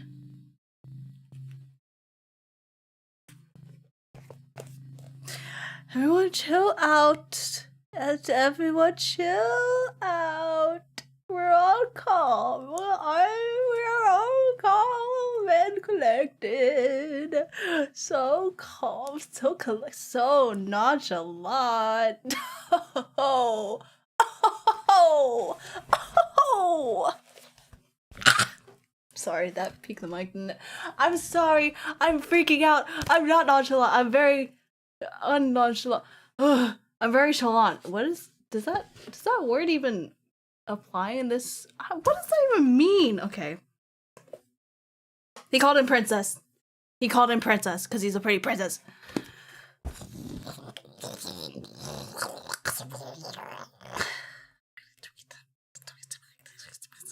Anyway. The next chapter is called Hate You. That's what it's called. I'm sorry, that was so loud. That's what it's called. It's called Hate You. Meat bun. Meat bun? You're threading a thin line. You're threading a thin line. I don't think that's the right word, but whatever. The right phrase, my bad. Okay, that is chapter 49. So we're stopping on chapter 48. I'm gonna fucking lose it is what I'm gonna do. Yeah. We're leaving on that cliffhanger, I guess. I'll figure out my V-Bridger stuff in the meantime. But yes, that is all for today. I will see you later on Sunday. for Scum Villain. I'm so excited to read Scum Villain again. I really do love Scum Villain so much. But this one is great too. Not they're so different. They're such different books. This one is all angst and slow burn. It's straight up all slow burn, which is not. I don't usually go for slow burn, but this is so good. And then Scum Villain is just straight up comedy, and it's more like wump than angst. You know, it's still comedy. Anyway, I'll see you later. I think we will just end stream. Yeah, we're just gonna skedaddle, okay? Okay, everyone? Thanks for being here. Thanks for hanging out. I'm gonna go take a shower because I'm stinky. Oh, and my stomach hurts. What the hell was that? Okay, anyway. I'm gonna make food. I'm gonna go shower and I'm gonna make food. I'm gonna eat yummy food, but I don't know what to make. I really want some spicy Chinese food right now. Sorry, just got a customer that will shut up, but I just heard about that. Oh my god. Alright. I'll see you later. Have a good rest of your day. Thanks for hanging out with me. And, yeah, mask up. Stay safe. Okay, bye.